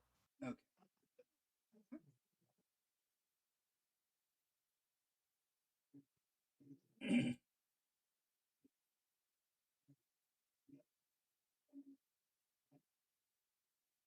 Oh, hello, more friends. Mouse, we got more of them over here. Ah, God damn it. Dorian wants to crack heads, and everyone's all being political and nice.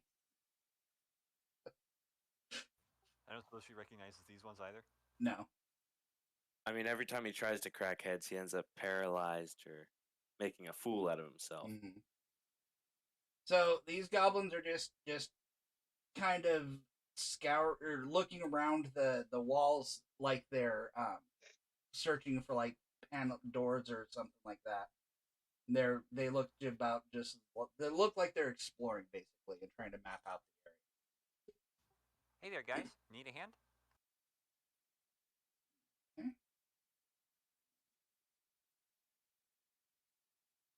I start looking to see what they're looking at, see if I find a secret door in there. Because they're searching.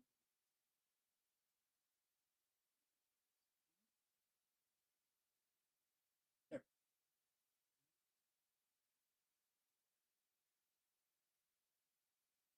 No. All right. They all turn and are ready their weapons, unsure what you're doing. They're not jumping to attack immediately. Mouse is like holding her hands sort of to the sides, and she's like, "Whoa, whoa, whoa! It's all right.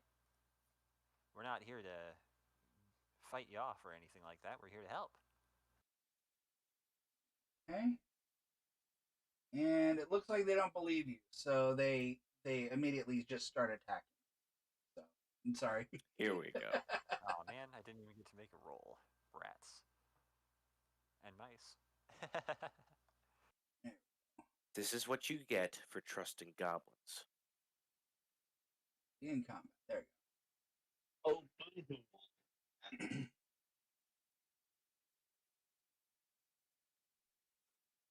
All right, I'm gonna push my way forward to the closest one.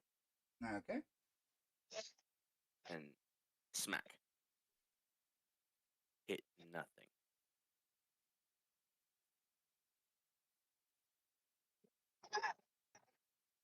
Yeah, let us say. Go ahead and end your turn.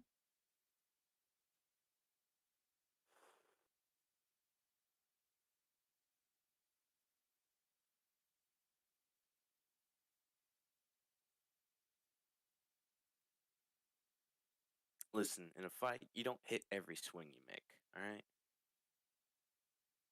Point is that you eventually... Or maybe you do. Nice. You've jinxed yourself. Alright, you took that guy out. Oh, he's dead? Yeah, these are goblins. They're squishy. Oh, sweet. So as he says that, I look at him mid-swing and chop off its head and say, well, would you look at that? There you go. There's no need to get cocky. We haven't won yet. Alright, go ahead and end your turn, Alan. Oh, sorry about that. Not a problem. No. The mystical one is going to come forward and attack this one. Foul evil creature. Inventory.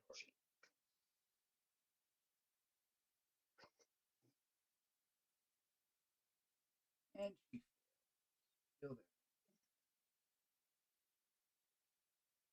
Next turn.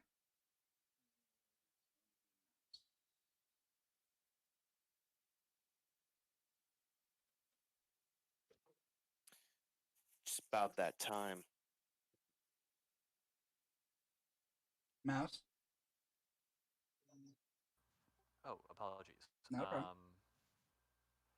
Mouse calls out, Dorian, duck.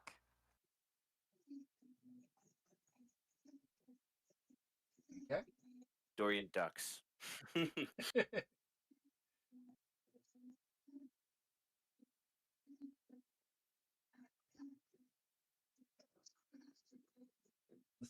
The spear passes over Dorian's head and just hits the wall as the goblin ducks out of the way. Crap. All right. Next combat round. Mouse, go first. All right, Mouse is going to give it another go. I didn't. The goblins didn't go. My bad. I was like, wait a minute. Okay, so this goblin is going to attack the mystic.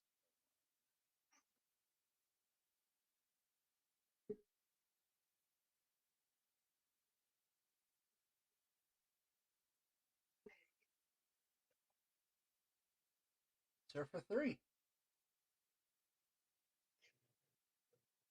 AC of 9. She is wearing armor.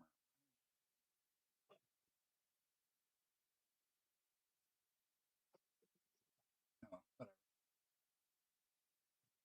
Okay, so now Goblin is going to attack Dorian.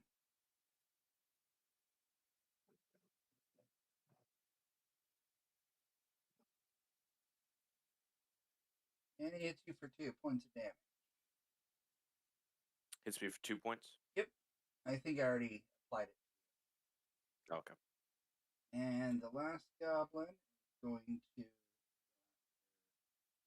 mystical one as well.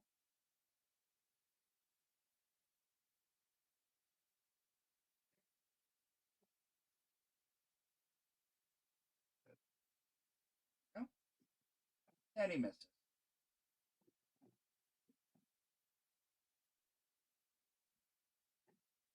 Alright, so next turn is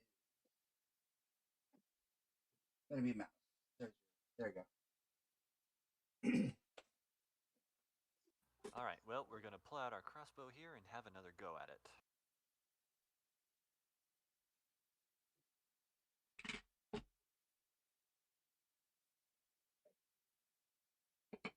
Hey, that there did we it. Go. Which one were you targeting? The one my targeting window is currently around. Can you not see that? It's the one in front of me, right? Oh. Yeah. How do you target? You double right click on the person that you're trying to shoot. Oh, okay. Alright, you want to end your turn?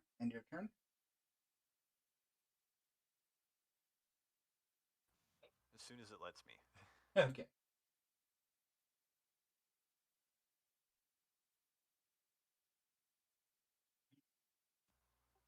The lag, it would seem, has picked up again.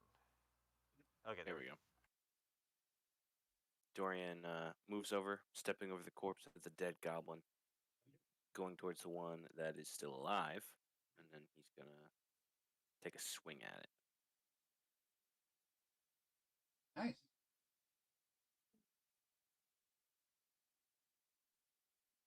That goblin's dead.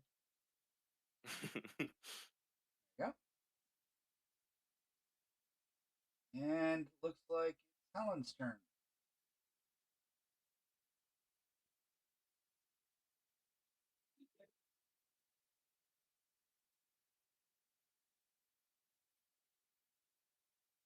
Dorian enter. Oh, my bad. Sorry. No worries. Oh, why did it go to mouse? I'm not sure. I got it. There you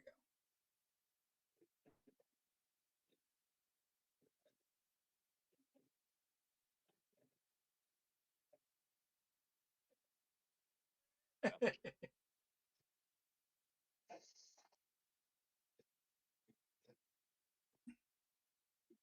Goblin So I try dodge. and step around the mystical one, and she keeps trying to get out of my way, but ends up she keeps backing into me. I'm like, nope, go this way, go the other way.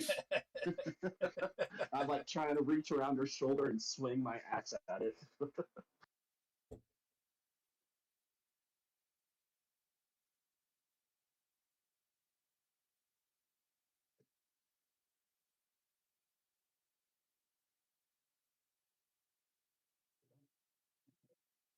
All right. Okay.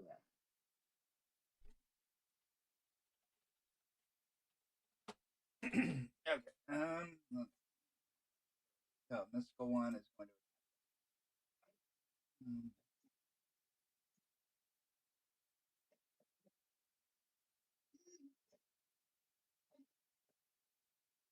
She fails. So that means it is Gabi's turn, who's going to attack the crazy lady with a hatchet. And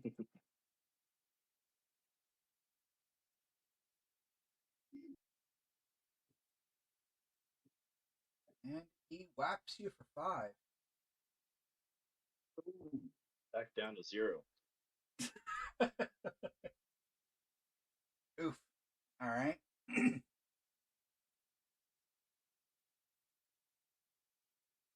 Round 3. Mouse's turn. Wait, but my AC is 4 though. Oh, is it? Was it not? Yeah, because I got chainmail. Oh, you're On right. my screen it says it's 4.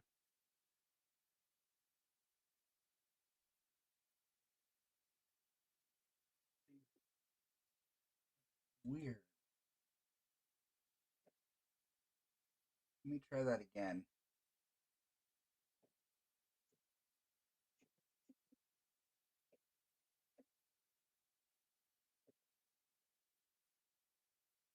Yeah, it It's still says my AC AC is 7. All right.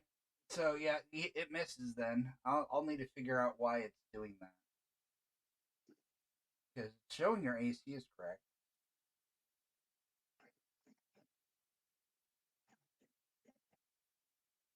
Have you added the experience to your character sheet yet? So I had 99 experience and then it disappeared, so I don't know how to add it. Okay. You just type it in. There you go. Okay, yeah, I had it typed in, but All right. it disappeared a minute ago. Okay. Well, then you're still alive. Just double check with the attacks against your AC. Don't know why it's not doing that. Okay. Now Mouse's turn on the third round.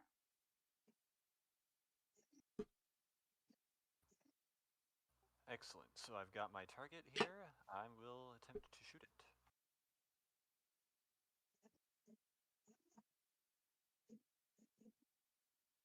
Rats. All right, back to me. Mm-hmm.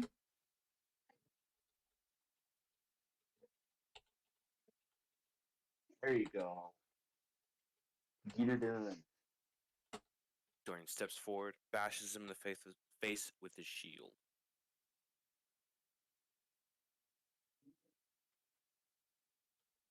Does that kill it? Yes, that does. So, I immediately start looting the bodies. all right. You find on them.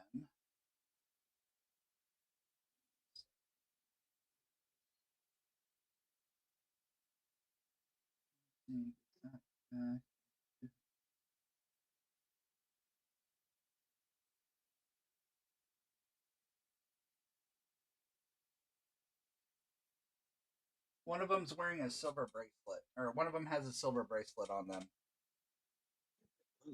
I pocket that.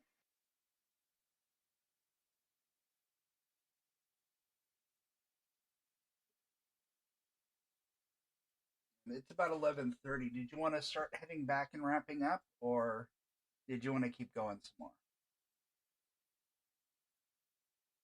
I'm good with either or, whatever you guys want. Well, the mystical one doesn't have any more healing abilities either. So. Yeah, I'm ready to head back. Yeah, I was just about to say, I think Mouse is probably in favor of wrapping things up. She's already dealt with a lot of stuff and killed a lot of things today. Yeah. Dorian's had a very rough day. Yes. All right. So, we'll check how long it would actually get you back. My wife's done with dinner, or we're eating late, so she's like, "Are you gonna be done soon?"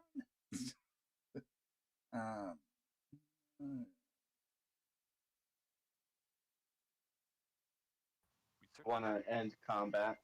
Oh, yes. Or do we just exit out? For XP for that.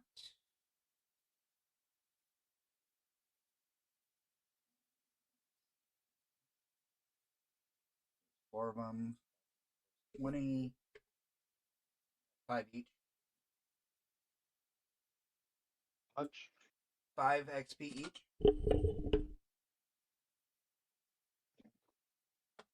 So 20.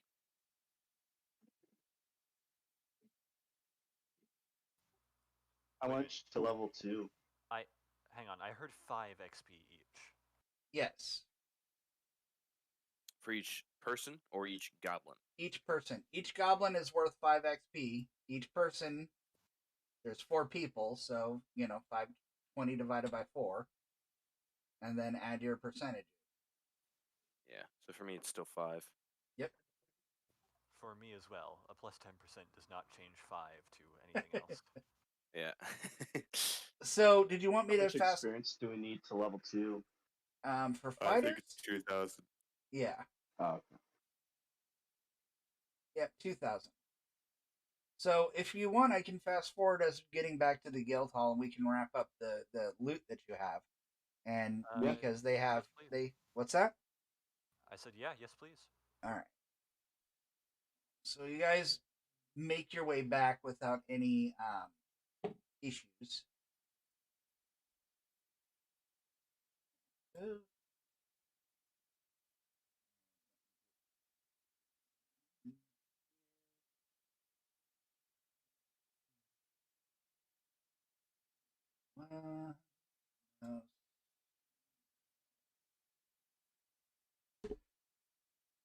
And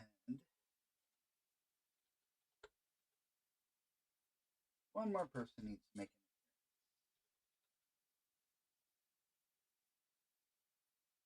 an appearance. All right. So after you make your way back to Terraceburg and back into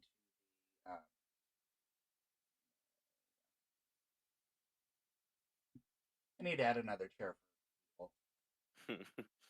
Erin's sitting at her desk and is getting the session report or the field report back from you guys. And she introduces to the new people the actual owner of Quasqueaton, Mistress Melissa, who says, thank you for helping venture into the second level. She understands that it's quite difficult to go down there, and she remembers when they were first starting construction down there, they had problems with a lot of the stuff down there as well. So it's been a slow process. Is there anything you want to report? Mouse gives Melissa kind of a friendly wave, because they have encountered each other before. Yep. And she's like, "Well, there was some rather nasty business with a carrion crawler and a giant ooze, and a couple of goblins who unfortunately didn't see things our way so much. But there were a couple more who decided to join up with the others that are already working with us. And we explored a great deal of it, as you can see here." And she sort of rolls out the little sketching that she'd done. Right. I said, don't forget our orc friend. Well, yes, there was an orc that we met looking for some friends of his, but we left him on a fairly neutral note. He did not attack us, but did not really have any further interactions either. Which was very strange. I think he was a cool guy. Oh, reminds me, can I get this made into a whip? And I bring out the poison tentacles. Careful with those. Yes. Paralytic. Erin said that if you take those to the Dwarven Hammer, they should be able to do something with them. She just kind of looks at them and like in disgust is like, oh, okay, just get that off my desk.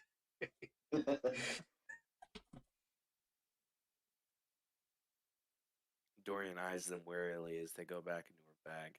Mm-hmm.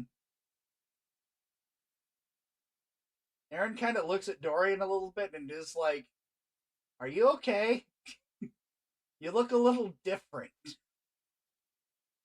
I'll be fine. The nose. I'll be I fine. said, oh, we found the big purple crystal thingy that grants wishes. And he took one and gave him a bigger nose. And Mistress Melissa just covers her mouth and tries not to laugh. Like, oh, you found that. Yeah, they wouldn't really believe me when I told them that Zeligar was, an asshole. I believed you. It says, well, it's different. It's not really Zeligar's fault, but the magic is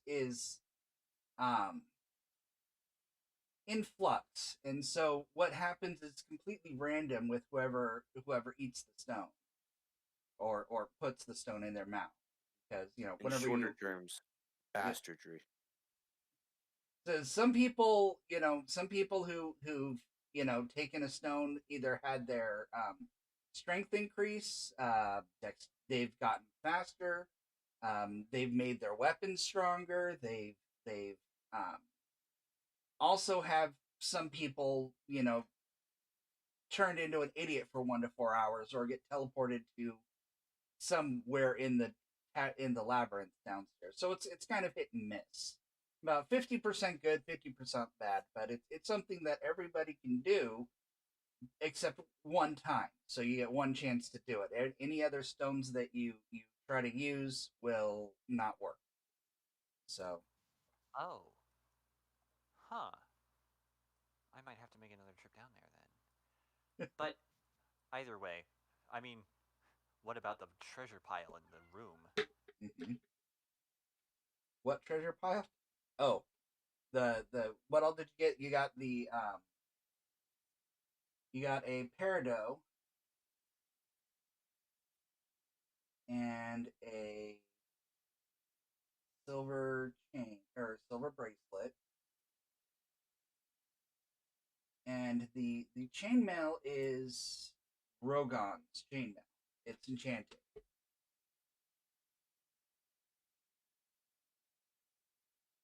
So Melissa can identify that one. She's like, "Oh, you found his old training jersey or his old training chainmail when he would go into his exercise room." And the other thing you found was the silver bracelet. Silver bracelet.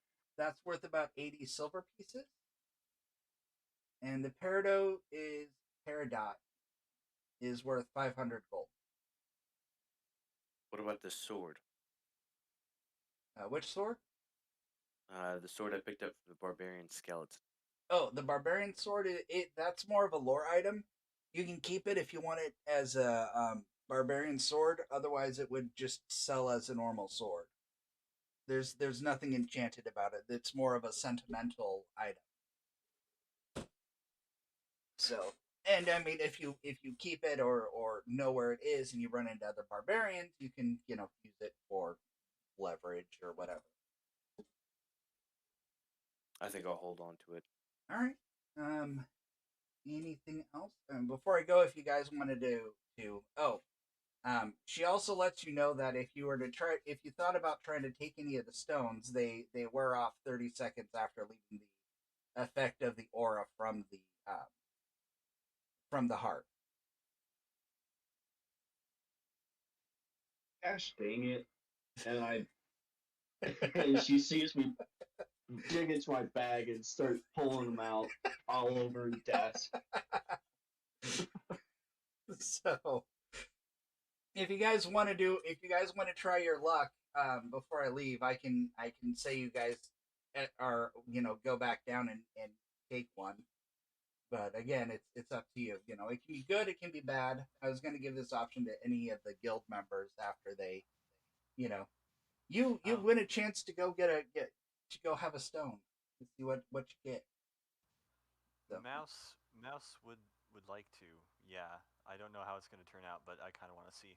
All right, roll a d20 Trust me, for it's me. not as fun as it looks. Go roll. Because you're seeing a lot smells, I more guess. of yourself now. roll a d20 for me.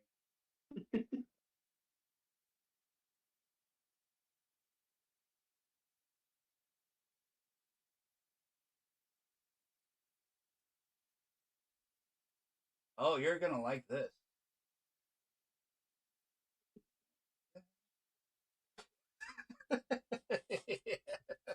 Oh my gosh.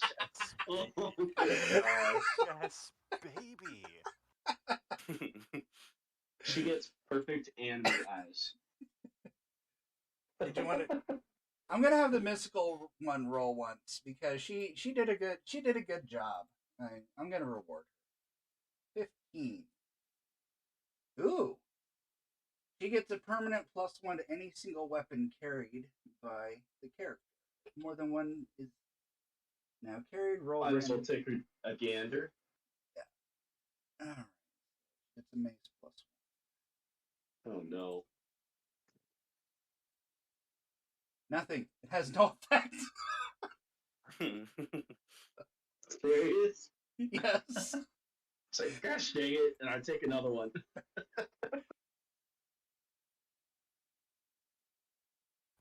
Unfortunately, it doesn't work twice. Right. Like she said. Oh, it doesn't? Nope. Yeah. You only get the one shot. Guys, Mouse now has an 18 dexterity. Nice. That's a +3 to missile attacks, +2 to initiative, and +3 to armor class. She has AC 4 now. That's excellent. Make a note of in your characters that you did a stone and what the effects were, and then I'll be sure to transfer it over to the website whenever I update this. All right. So as far as that goes, are you guys going to keep the gems and the bracelets and stuff, or are you going to sell them and divvy up the gold? Mouse votes sell. Yeah, might as well. I'll take it out of my inventory. Okay. So 500 peridot, and then the.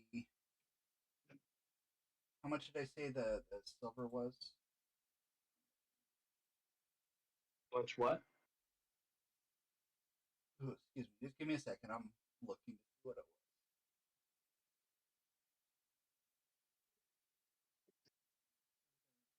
80. That's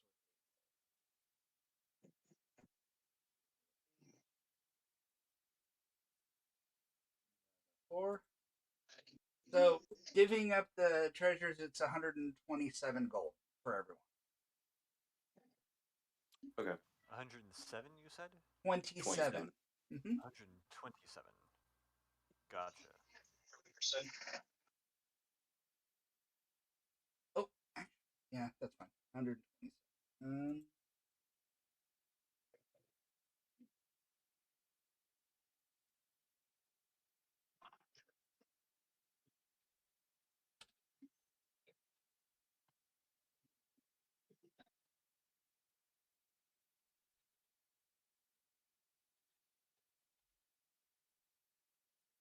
You go into the treasure, or um,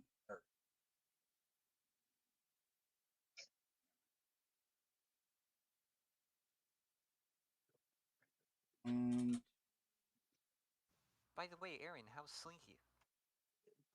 he says Slinky is doing fine. He's still in Quasqueaton and moving around. I'm glad to hear he's doing well. Yep. Okay. So, anyone have any questions or comments, concerns before we wrap up? That was the only question that Matt had. I'm good. All right. I'm good. Thank you very much, Kaiju. Yeah, not a problem. What did Thank you. Yeah. what did you think, Dorian, of the first session of your first session? I'm enjoying it so far. Sorry, I've Oh, not a problem. been kind of quiet. No, and I'm sorry. Helen is an asshole. I actually really like playing with you, but Helen is kind of an asshole. She works at a truck stop. She kind of has to be. So. Dorian is too. He's working to.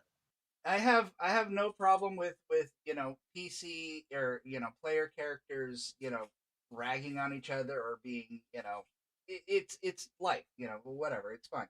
Just the only time that I would have an issue is if there's any actual attacks with the player themselves. Does that make sense? Yeah. Yeah. Yeah.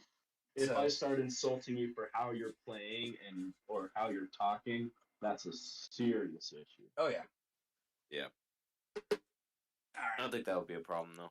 Right, and I'm glad to find some people who are really good at this. So, anyways, Mouse, I sort of try to play as like, she's fairly personable, but mhm. also like grew up mostly on the streets, pretty much doing whatever she wants, so she doesn't really. There's a lot of stuff that she missed out on in terms of manners. Mhm.